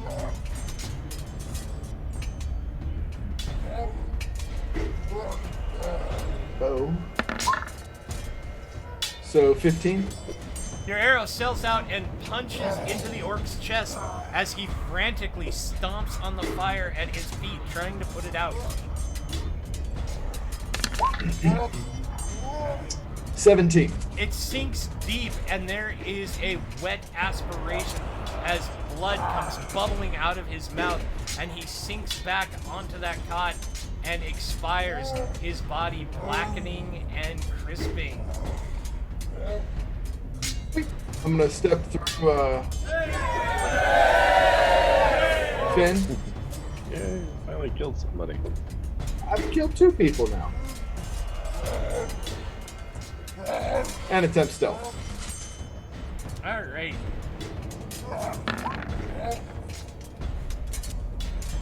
Thank you very much. Alright, Finn. I am going to hold the dead on. I will move up to here. Hold the dead on this one that's trying to get away.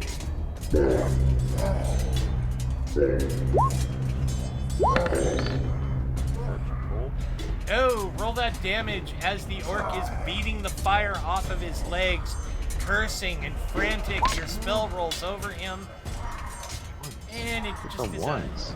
yeah, It's the 3rd time I've rolled a 1. Change Just those like dice colors. gentle touch, a gentle touch from your magic. All right. But you were trying to be on their side. Yeah. Maybe I secretly switched and you just don't know it. All right, Teb. Can Ted get between John and he ought to get over here? Or would that be too difficult?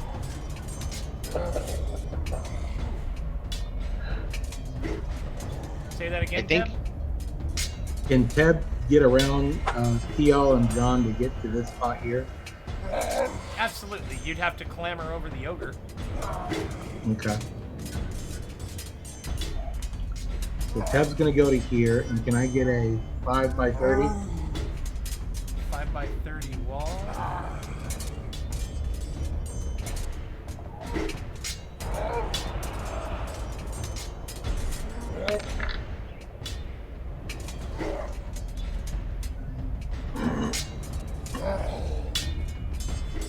There you go.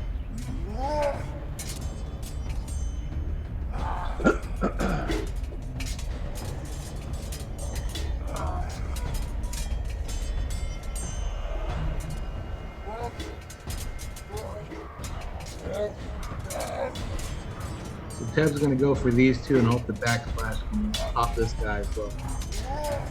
Okay. You can't get all three? No, You should be able to get all three. Let's see. Move it over a little bit. Yeah. There you go. Okay. What are you casting? Agonazar's Scorcher. Well, we know how the fire ricochets off walls, so. All right. Dexterity save for half. So we've got one prone, so that is an auto hit. He screams as more fire washes over his body, drumming his feet, kicking, beating his fists, and then he goes still. The other two that have been dealing with the fire that you set make their dex saving throws. The scene inside of this cave has got to be just unbelievably awful. Truly, it is filled with choking, cloying smoke. Your eyes stream as the smoke rolls down the low ceiling. The smell of sizzling fat, cooked, rancid hides. Oh, The screams of orcs. The huge, bloated body in front of you that has begun to relax and release its gastric contents all over the floor. It is mayhem. You asked. All You right. say they made? You said they made their saving throws? No, I said we are making them. All right, Oh, okay. both of them get nailed with the scorcher. More fire licking up their bodies. With the fire that they are standing in, they seem to be in a lot of trouble. And I need to call out and say, welcome, Trixlowki. Or Trixloki. What's up, Trixie? What's up, Trixie? All right, orc. I need someone to roll a die 6 for the orc on fire. A 2, 2 2s. Why did that not go down? Anyhow, he was down low, so that gives him that. And then that orc is dead. Dead boss orc. That orc is cooked. I need somebody else to roll a die 6 for this orc over here. Somebody else roll. I don't want to roll another 2.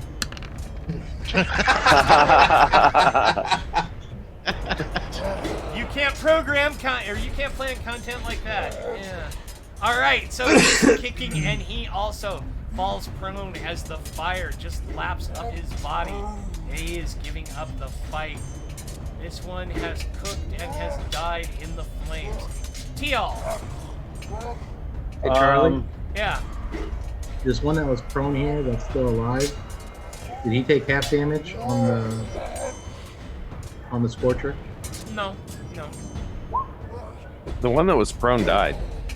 Yeah, the one that was prone died. And then you did 11 on the other two. Okay. Yeah. All right, so Can- Teal.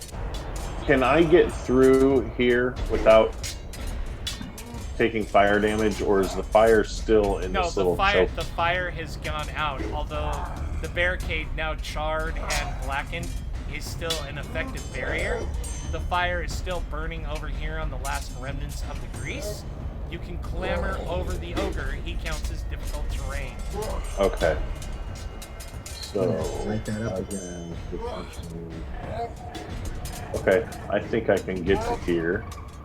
In which case, I will cast Vow of Enmity on the orc in front of me, giving me advantage, and I will attack with my.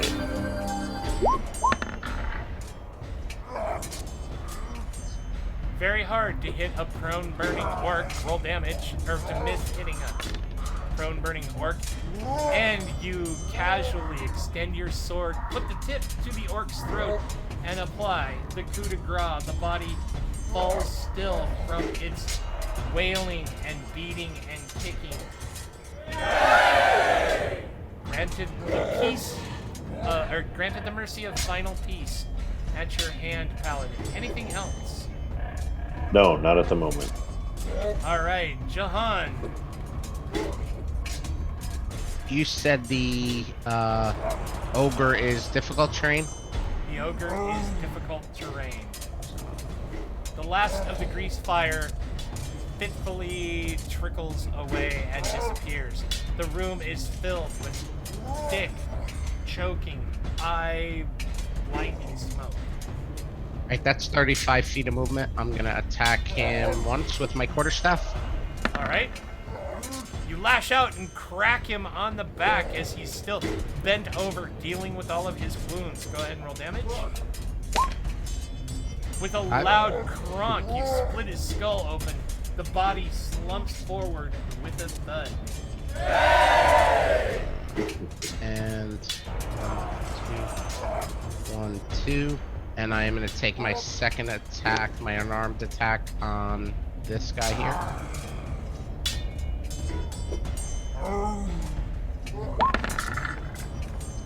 Roll damage. You lash out a hardened fist, driving the nasal bone right up into the brain. The body slumps over without even a gasp. Anything else? That's my turn. Thank you. All right. You hear the footfalls of the other orc running frantically away. All right. That orc is dead. Dysol. I'm gonna go over the wall, and that puts me about here. Perfect. Finn. I will move forward as well. Getting me to about here.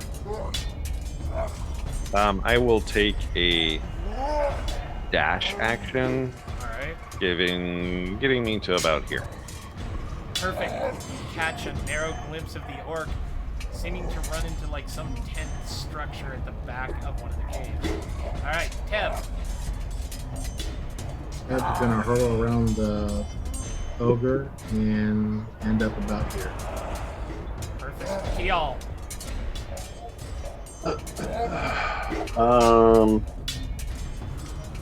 Really see down there very well, so I will.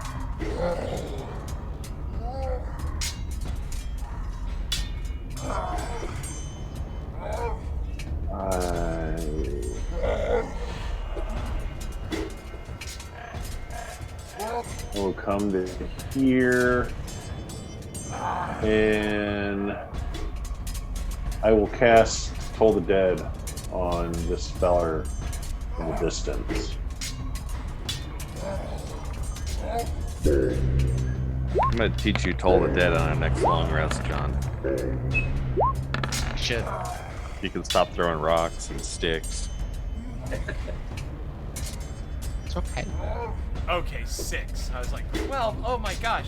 All right, you clap your hands and your spell rolls down the cave, and you see the orc knocked to his knees as he scrabbles forward in the dust and dirt, trying to get away from the advance of the terrible adventurers. That guy didn't take any damage till No, now? he did. Yeah, Oh, correct, okay. correct. No, he didn't. That was his first. Yeah, he was like hanging back. Bummer. Yeah. Yeah, he That's fell okay. down once. Not even a scraped knee, huh? Well, Got one now. Now that you've just jellied his kidneys. Jahan.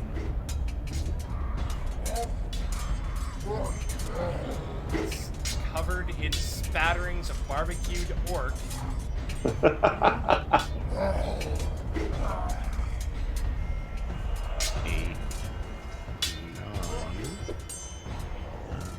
I was just cutting off the pass if he was going to try and run away. I'm going to hold here.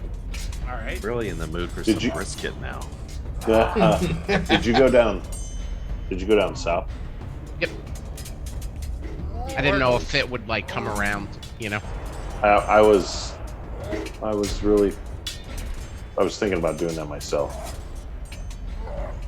The orc runs into the tent and then comes back out, and he is carrying a large great axe that he seems very emboldened to have in his hands. The thing is wicked and vicious looking, and you can tell from the distance in the torchlight that it carries a keen and sharp edge. Dice all. I'm gonna use a dash action and get here. Alright, Finn. I am going to cast Guiding Bolt.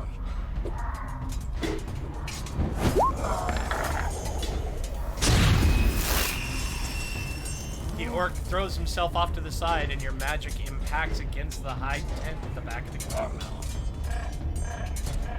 And then I'll just move here and say lean it. against. Say it. He's injured. Say it. I know you want to say it.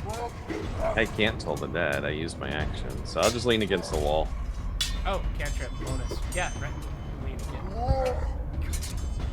Tim! Tab's gonna come right to where Finn was and do the same thing. Guiding bolt.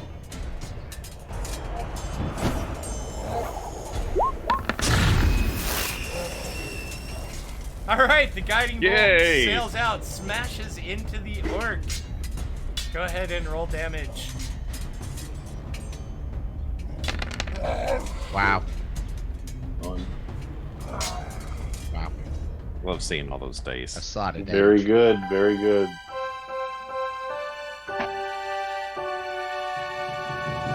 Finishing move. Good job, sir. The orc Very disappears in a flash of radiant fire, dropping that axe to the ground with a loud metallic clang. I'm gonna run over and smash his kneecap with my warhammer. Oh Uh, my gosh. Hey, you know, Charlie. towards the end there, I want you guys to take your cell phones out because you were phoning that in, leaning against the wall. What is that, Bill? What is that? I don't like, or I don't dislike it, but I can see what Teal can see. So anytime he moves, it gives me vision. Yeah, I think it's because we share his token action. I think everybody has access to his token. Like I can move his token, so I think that's the issue. Oh, okay. He has a mount. Oh, that's right. That's right. Because he was out that 1 week. Right, No, because he's we a had to move him around. So Better. I mean, I don't dislike that advantage, but it's an advantage I don't need. yeah, I mean, if we want an advantage, we'll just look at the Twitch screen. Yeah. One, I appreciate your candor. Two, I very much appreciate your candor that came after the hour-long True. Well, I True. I didn't understand it when we were all bunched up. Well, he didn't want to disrupt the cadence. Well, no, it wasn't until we got over here that we actually started separating, and then it made sense something wasn't right. Yeah. That's it. I was Bird very agrees. interested in that drop axe. Can I take a look at it? Of course he is. It's a magic item.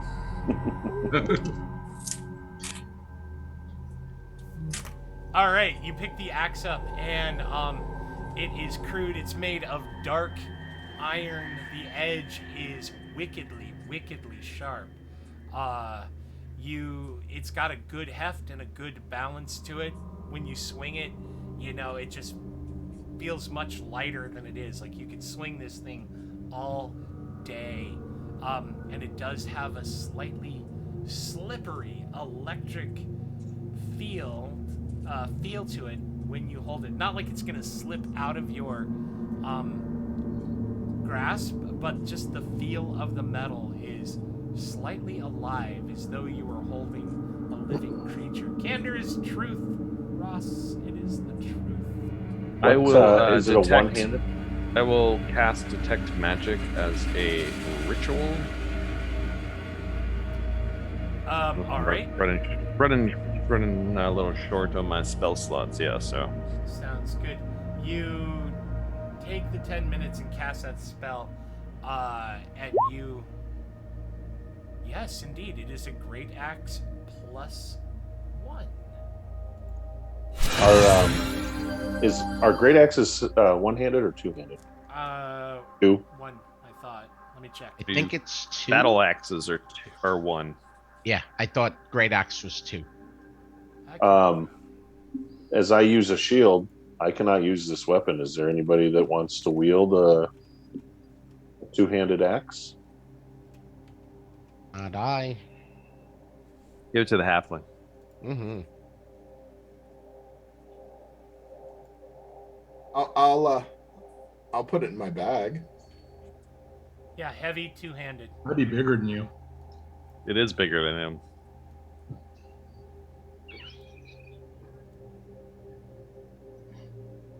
I think it'd be perfect.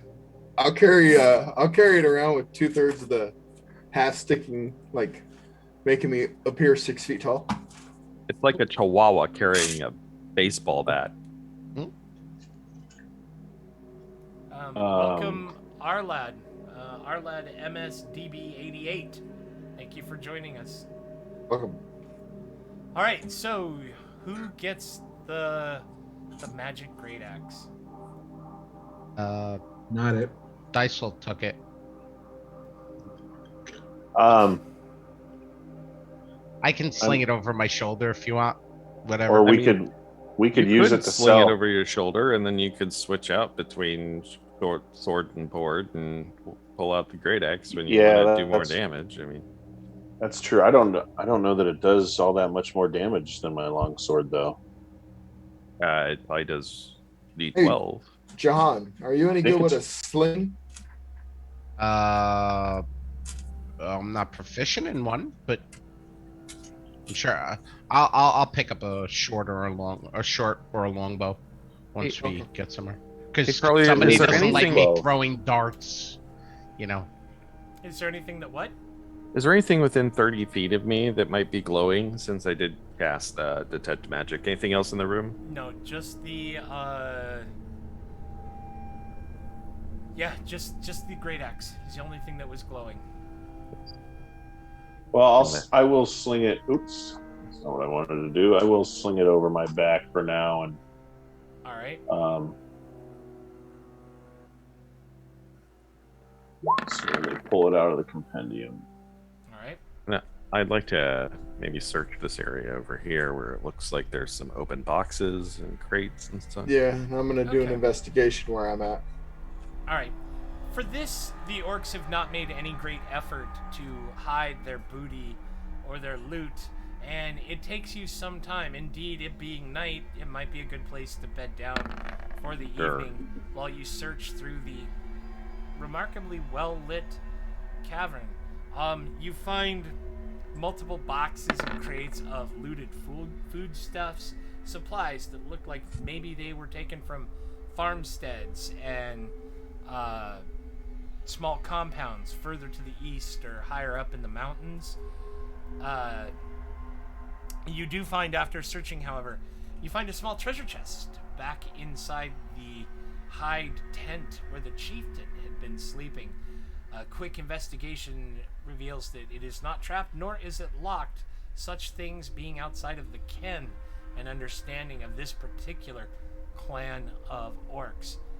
Opening the treasure chest, you are pleased to see that it contains a massive pile of copper pieces, 750 to be exact. It also contains 120 silver, 35 gold pieces, and 3 small vials that, once you unstopper them, give off the aromatic fragrance of a rich man's perfume that you think that you might be able to sell to an interested party for as much as 15 to 20 gold per vial.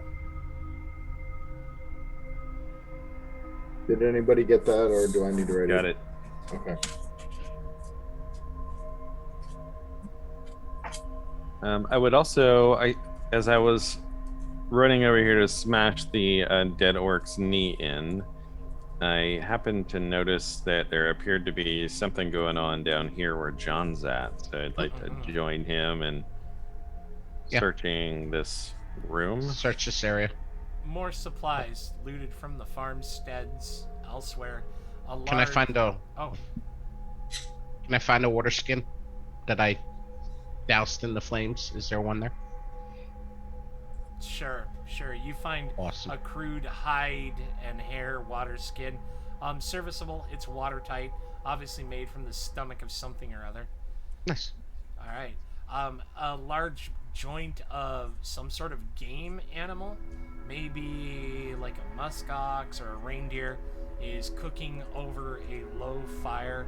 The meat black and sizzling, the drippings sizzling as they drop into the fire. It is probably the only remotely pleasant smell that you've experienced since you entered the cave. Dysol and Teb, you went south into the ogre's domain, where you found a pile of grisly, half-eaten carcasses, skulls from numerous victims, and bones and hides upon which the huge brute had slept. Poking through the trash and garbage, you find nothing other than like dried skin flakes and dead mice and just about what you'd expect from an ogre's lair. Wonderful. Well, since they went through all the trouble to start dinner for us, Yeah, let's we should probably bed down here for the night, since we did get in at dark. yeah, and we can just watch the cave entrance. All right, I will. Nobody move. I am giving you a long rest. There we go. Nice.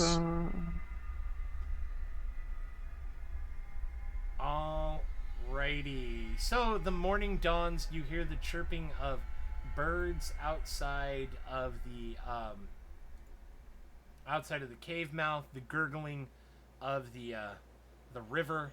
It seems rather peaceful. A pale light is spilling in the cave mouth that you can kind of make out, lighting up the charred corpses of all the orcs. You realize your work here is done. We checked the crystal bodies. I don't think we did. What was the question?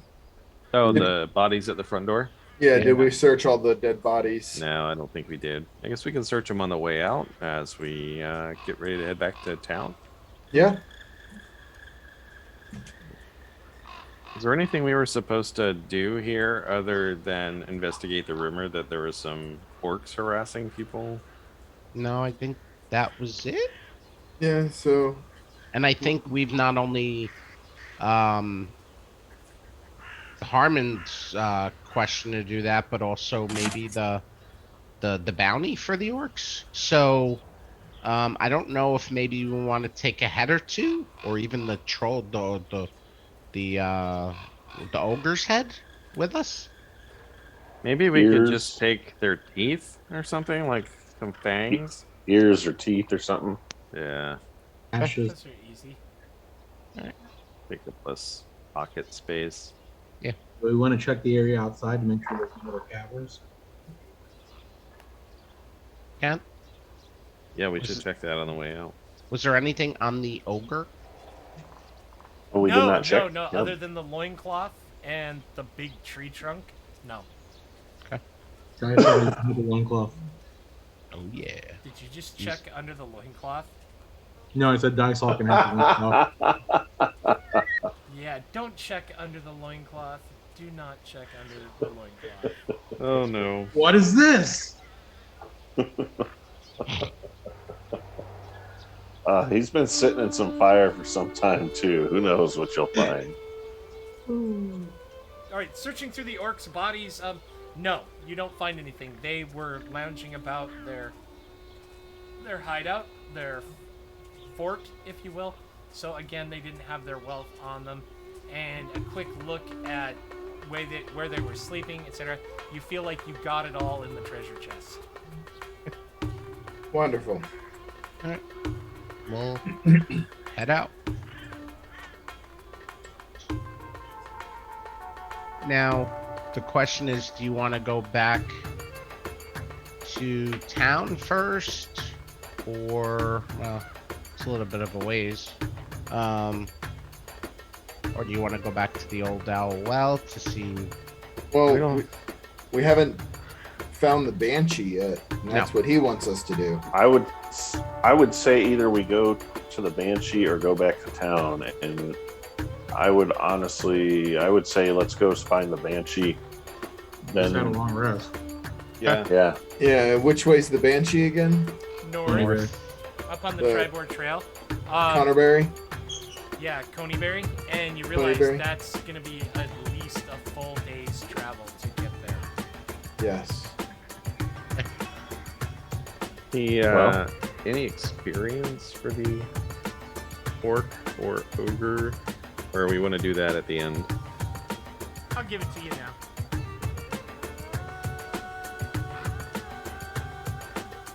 $250 experience points apiece.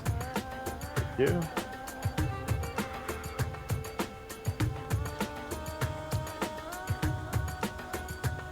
Puts us at 2620.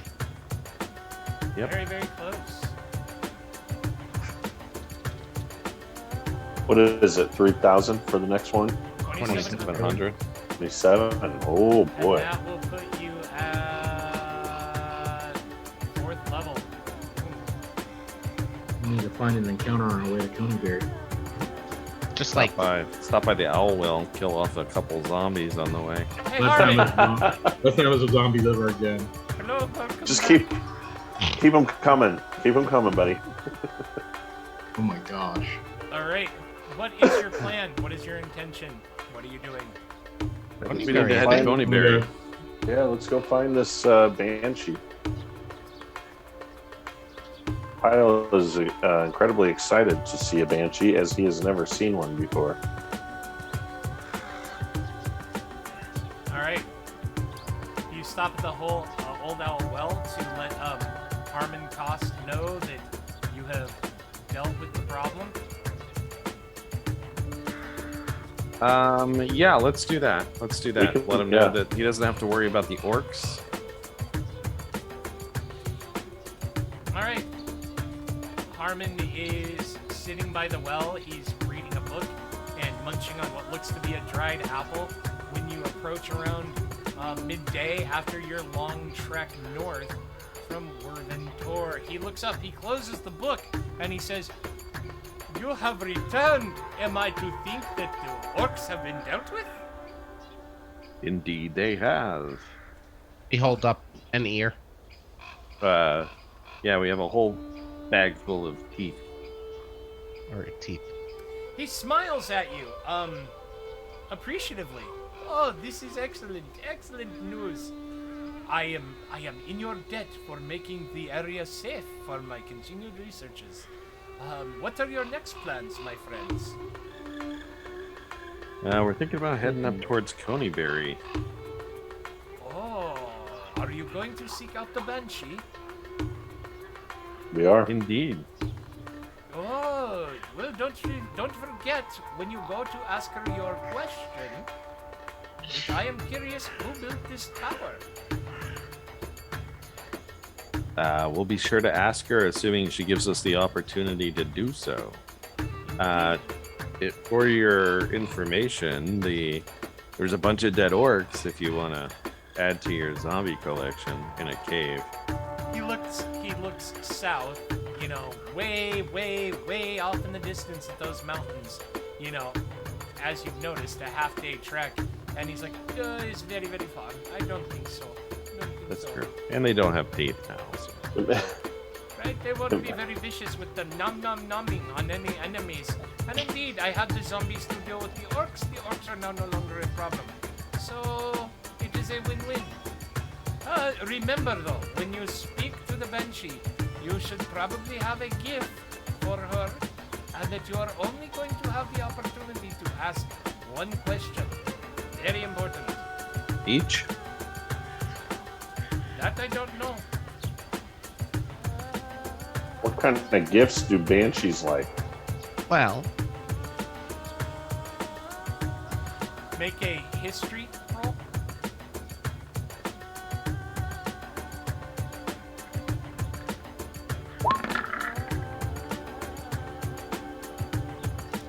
You recall that Sister Graeli gave you a hairbrush. Yeah. I remember. No? Well, And do you remember the question she wanted you to ask? She wanted to ask about Bojangles' spellbook. Exactly that. Thank you. So, I'm not going to say this in front of Harmon, but if we can only ask one question, we now have 2 or 3. Because I think we can pretty much ask any question we want. And one of the questions that I have is, who is the Black Spider? So, as a group, I think we should determine that as we walk.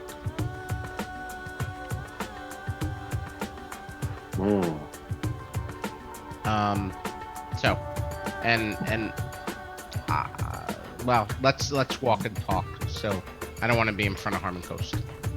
I don't blame you. All right. Yeah, we'll move on. Alrighty. Find our group.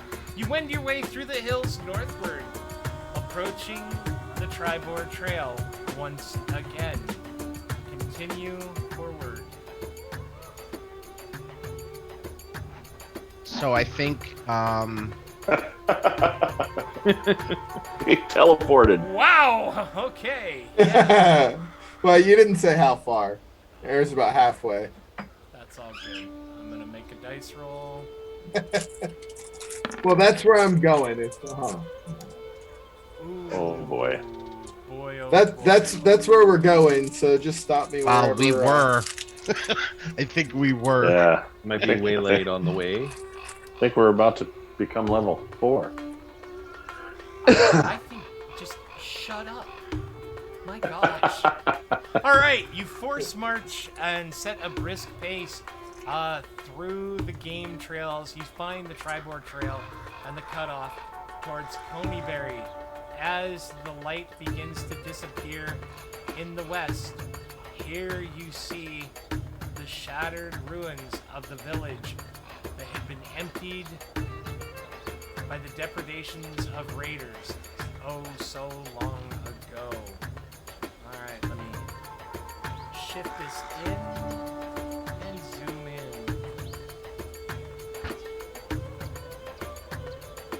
So here on the edge of the screen. Tips. Alright. Welcome to Coneyberry. So I'm going to say to the group, personally, with Sister Gorelli's question, unless Ted wants the spell book, I don't think we should give her the spell book. I don't think it's going to help us in any way, shape, or form. Nor do I think us providing the information to Harmon is going to help us in any way, shape, or form, unless he's going to give us some coin or something. He's just looking to, I don't know, do whatever he's going to do with the Owl Well. Well, why do we think the Banshee has information on the spider? I think she might be able to answer any question. I mean, there's already 2 questions, right? But she, I mean, would she be able to answer a question she has no knowledge of? Like if she doesn't have any idea. She's a banshee. It's not like she's a person. I think the spellbook might be a good bargaining chip. For who? You could play it both ways. With my magical types, please make an Arcana check. I don't know if you would consider a paladin a magical type. I would probably not. wouldn't. I would not. Yeah. It's probably not that she has the knowledge. She probably has access to magic that allows her to divine such answers. She is a diviner divination. Okay. And if And she knows the DM. So And she knows the Great Sky Voice. Because thieves, I've heard. And if we can only ask, I mean, I'm not sure if we can each ask her a question, but we only have one gift, right? Correct. So, I don't know. He has a brush. Does anybody have the ability to make a mirror? It's now a pterodactyl. Have a candle. The sun is sinking and darkness is fast approaching. Shadows flitter in the shattered windows of the buildings of the small village. Would this be called a city? No, I'm pretty sure this would be a haunted village. Is it a Village is city? actually a strong term. It's more of just like a, Hovel. yeah, like a compound. Like, Okay. you know, it's like it could have even been. It's so small, it could have even been occupied by members of a large extended family. There's only that few 9 or 10 buildings. The small pond lies off to the southwest with a dock, the waves rippling in the cold wind. You can barely make it out in the twilight.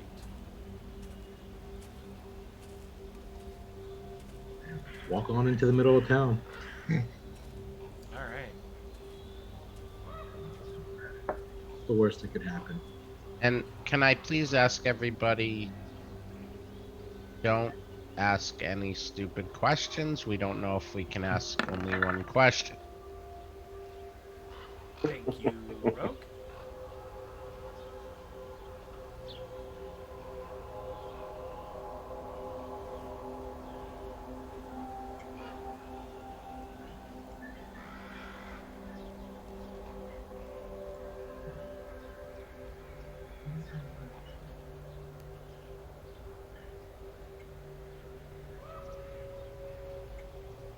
Do we have a specific area we're going for? Is that a graveyard up above us? Yeah. Looks like it. What could be bad about that? Yeah. Talking about up here? Yeah. No. Dysol, as you stand close to the shattered hovel, give me a perception check.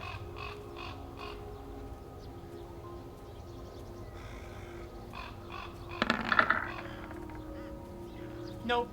All right, thank you. I have feet. That's And they about are the furry! yes. They are nice feet. Well, being a halfling, you are kind of like, isn't it time for supper? It is. I should go in this hovel. As Kyle approaches the graveyard, he would like to In front of the castle. use his divine sense. All right.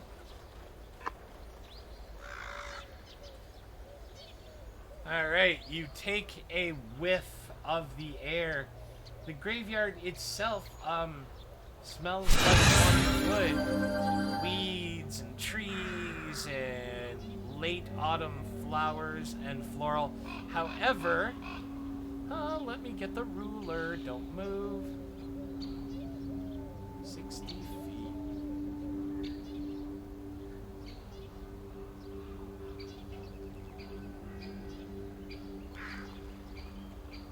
You smell the reek of undeath coming from these 3 buildings before you.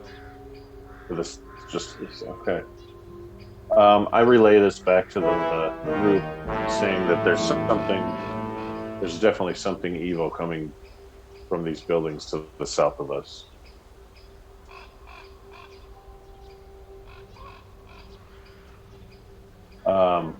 I think we should stick together and maybe check the buildings one at a time. Okay. Works for me. Start with this one here.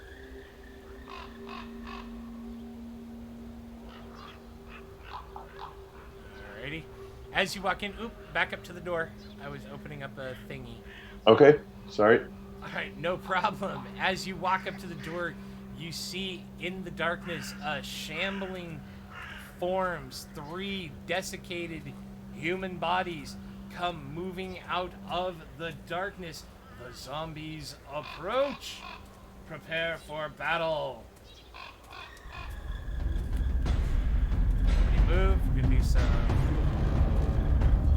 Let me turn that really obnoxiously loud music down.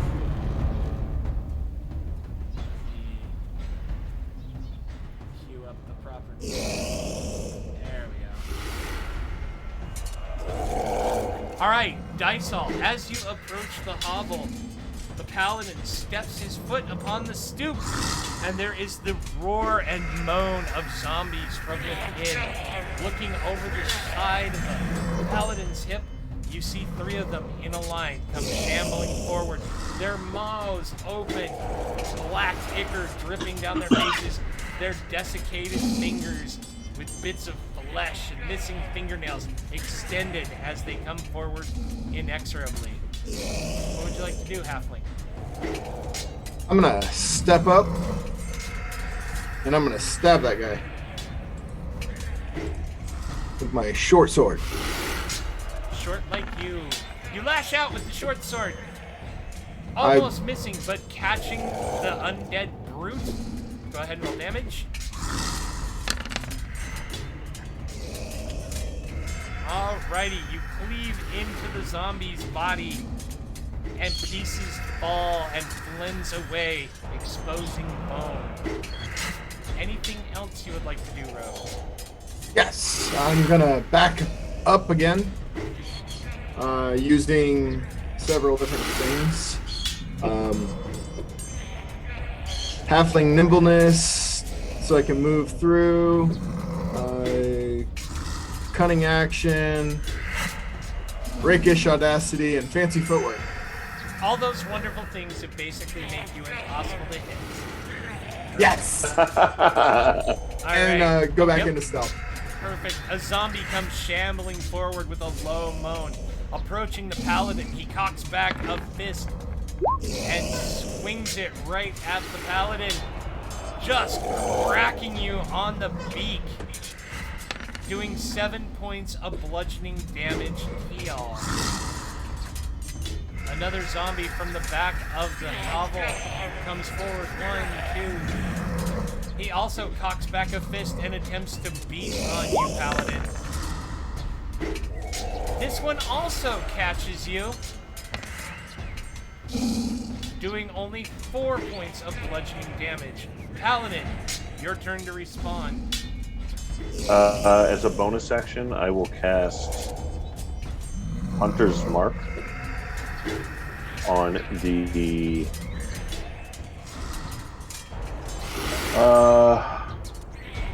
one in front of me here. Alrighty. And I will take out my long sword. Mein Ilfe longsword. The paladin lashes out with his magical weapon, cleaving into the undead body. Roll damage. And I get to roll. And that is for The Hunter's Mark. Yep. So I get to do an additional 1d6 of damage. Perfect. Bits of meat, rotted and fetid, drop away from where you cleave into the thing. Anything else, paladin? Not at this moment. Alright, Teb. Teb have an angle on all 3 of these from where he's standing, or does he need to move? I'll give it to you. Right? We're gonna use Bane on all 3 of them.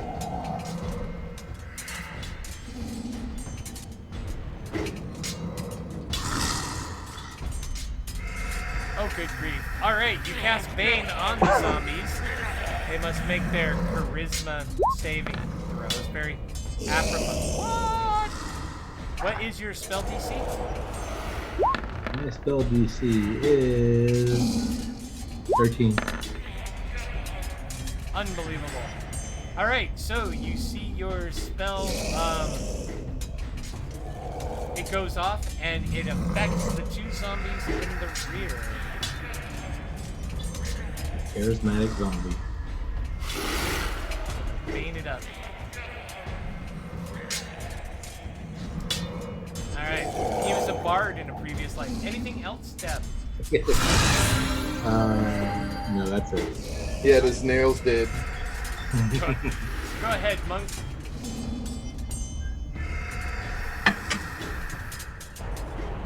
Is this a window, Charlie? Ping that again for me. Is this a window? That is correct. Welcome, cleaning the house. Welcome. Sorry. Welcome. Welcome. Is it open? Yeah, they're shattered. There's nothing in them. Okay. I'm gonna climb through. Do you need me to roll anything? No. No. Okay. 1, 2, 3, 4, 5, 6. And I'm gonna attack this zombie in the back. All right. Quarterstaff. Roll. You lash out and bonk the corpse thing with your oak staff. There's a loud, resounding crack that echoes through the building. Not a lot of damage, but the zombie shudders and starts to turn towards you, having noticed you. You've gotten its attention. Anything else? I am going to.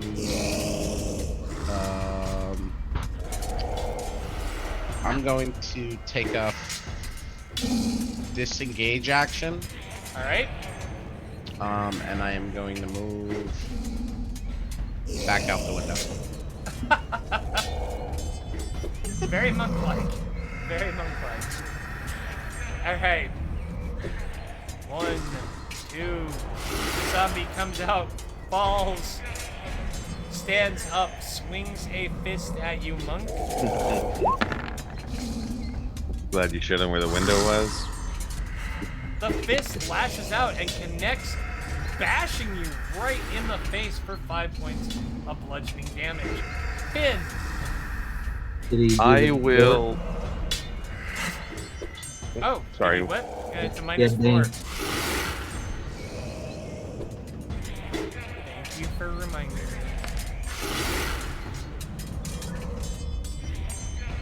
Your armor class is a 16, correct? Yes, sir. It still connects! Yay! Good try. Right on. Alright, cool. Finn. I will toll the dead on this one. Actually, no. Let me take that back. I will sacred flame this one. Just for Charlie.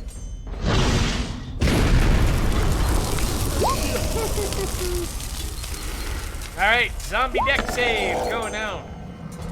Oh my gosh.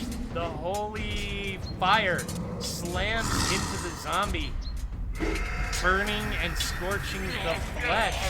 This would be a good turn to kill it. Alright, anything else, man? Yeah, I guess I will do a healing word on heal. Alright, heal. You take back 7 hit points. Halfling. Thank you, sir. Let's step up and stab him. The hobbit lashes out with that short sword once again. It sings an whoa. Just cleaving into the zombie. Go ahead and roll damage. Very 14. nice. Cutting the zombie. Viscera just spills out, fetid and rancid all around you. The zombie tries to make a constitution saving throw. +5, 14, 19. No, completely failing. The corpse drops to the ground and lies still. Nice job. Anything else, Dysol? And you slip behind your buddy and stealth out. Alright, zombie cocks its hand back and attempts to punch you again, Paladin. This time, you get the pacing of it, and you easily avoid the heavy and clumsy blow. This zombie also attempts to bash at you, wanting to drag your delicious lizardy flesh towards its face. However, it rolled a 1, opening itself up to a sudden riposte. Go ahead and roll an opportunity attack. New variant roll. You lash out with the longsword cleaving into the corpse man. Roll that damage. Guts spill from the zombie as you tear it from clavicle to hip joint. The corpse doesn't even seem to notice as it continues and presses its assault. Paladin, it is your turn. I will attack this zombie again. Alright. Very nice. Critical hit. Go ahead and roll damage. As I feel, I'm not going to do that. You still have the hunter's. You still have the hunter's mark on him, right? Yes, I do. Thank you, sir. Roll the damage. The Dragonborn Paladin lets out an ear-shattering roar, brings that long sword over one-handed, catching the zombie right at the corner of the neck. The weapon rips all the way through, coming free and nearly lodging in the wood on the other side. The corpse slides apart like a Japanese robot in a bad anime, drops to the floor, and explodes with a profusion of splashing guts. That zombie is dead. As a bonus action, I will move my mark to this zombie. All right, Teb.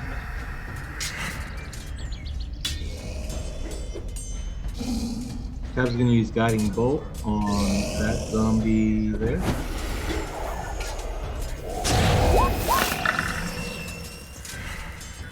All right, the guiding bolt lashes out, slams into the corpse. Nice. Roll damage. Just ripping through the corpse thing, cooking and sizzling the body. However, with the power of the undead, it fails to fall. Anything else, Kev? No, this is my zombie luck. All right, Jahan. Back to the room.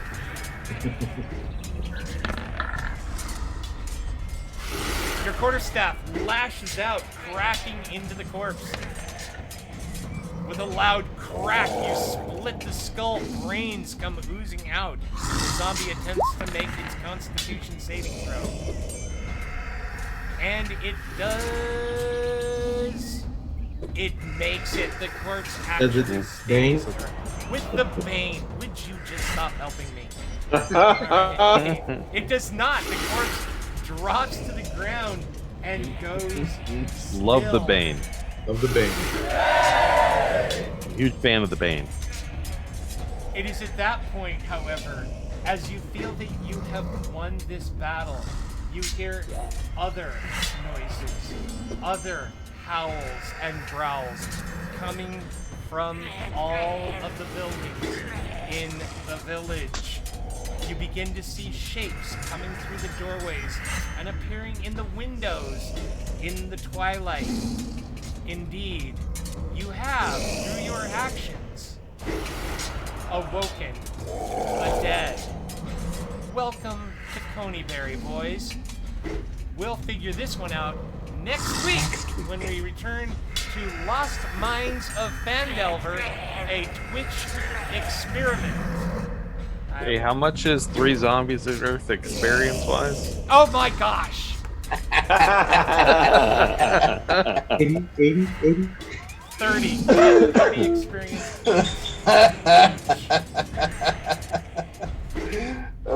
man. All right, so we got to kill 5 more and then take Yeah. a break. We Oh, hey, 5. Beige. We kill 5 and then we run until we level up and then come back and go after the others. Yeah. We're back. You guys are a trip. You are a trip. Let me come off of this screen, put it all right there. I hope everyone out there in Twitch land had Oh, why won't it? Hey, This is shout why I out called to Trixie Lowkey, who played her first Roll20 D&D game today. Oh yeah, Very yay! cool. Very I don't know cool. if we have any of the other members in the didn't- group, but that's I the didn't see any of one them. I do recognize. So, hope you had a good time today playing. Yeah, let's see. Let's call out to anybody that we. So we've got another TTV viewer. Hi, welcome. Aiton, yeah, hi. Beige Ninja, hello again. Cabot Moo, that is one of us, I think. Me, Cleaning that's the me. house, welcome. Commander Root, a returning viewer, we appreciate it. Community Showcase, welcome, glad to see you. Discord for small streamers, thank you very much. Discord for streamers, also thank you very much. Discoursed, part of me thinks that these might be bots. Bots? If you Yeah. are bots, say hi. Yeah, if you're a Oh. bot, wave your robot hand. I think I already said hi to our lad MSDB88. Hi and welcome. Ross GK, Tebian80, Trix Lowkey, and War Eeyore. We know who those are. Welcome, all of you. We do have a Discord, DM Charlie Gaming. Not quite sure about how to put the link in the chat or put it up. As soon as we go affiliate, we can actually post our older videos so you can go back and watch this gang of, what do you want to call us? Or we're a gang of what? I don't want to call us fools. Experimenters? Yeah, I'm looking I at don't you know. We'll have guys. to give it some thought. Maybe we can get some recommendations here on this one. Right on. What should we call ourselves? You out there in Twitch land. Anyone? Have to wait for that 5-second pause in case one of us. I have a couple words that come to mind, but I don't want to say any of them. Do we have to have Family that chat? show. Family show. Oh, there we go. Is that us? That's us. Thank God for co-producers. Thank you for your. That's very cool. The Reviled. The Reviled. Yeah. The Ooh, Adventures. that's a good one. Reviled. I like the Reviled. Yeah. We may have Not to bad. try that on. See how it fits. See how. I was it- hoping for like knee smashers or something. What's with you and knees, man? You just. He's in a raw mood tonight. I don't know what it is. He wanted to kill Yeah. TL. Antagonistic, He yeah. I'm ran in and antagonistic said, tonight. "Oh, you no, jumped no, in," it's and, like, just this oh. cleric that brings it out in me. It's a good one, Ross. We like it. We like it. Yeah, next week it's gonna be like the dungeon of hugs and cuddles and warm cocoa drinks. If this attitude keeps up, man, I don't know. I don't know. Chuck's just smiling like, yeah. Yeah, I don't know. Just like in an antagonistic mood tonight. Not in a bad way, not in a mean way. Just Five You tried beards and killing me. He's gonna Five side with the beards and a orcs. baby face. 5 beards and a baby face. The 5 beardies and Teb. We got to get Tab to grow a beard. That's it. Actually- next time you could just like wear a fake one. Let's Could get you wear a Chev fake one next time? Amish Yeah. one. Yeah. Yeah. I'll buy you like a Santa Claus beard, and you could just like bungee it on. Boing. I'm down for that. I am down for that. All right, everyone. This wraps up our show for this week. We'll be here next week when we figure out if the Reviled, the 5 beards, and the baby face are able to get their way out of Coneyberry. Because nobody likes being in the center in a village of undeath. I've been DM Charlie. This is the gang. Say goodbye, Chuck. Goodbye, Chuck. Goodbye, Chuck. Say goodbye, John. Goodbye, John. Say goodbye. Say goodbye, Bill. Bye, Bill. Farewell. Say goodbye, Forrest. Hi, everyone. Thank you. And Johnny, sing us out, Bye, brother. guys. Goodbye. Later, Johnny. Not a So song. long. I'll be here saying goodbye. Yeah. Have a good one, everyone. Thank you very much for joining us. Good night, everyone. Good night.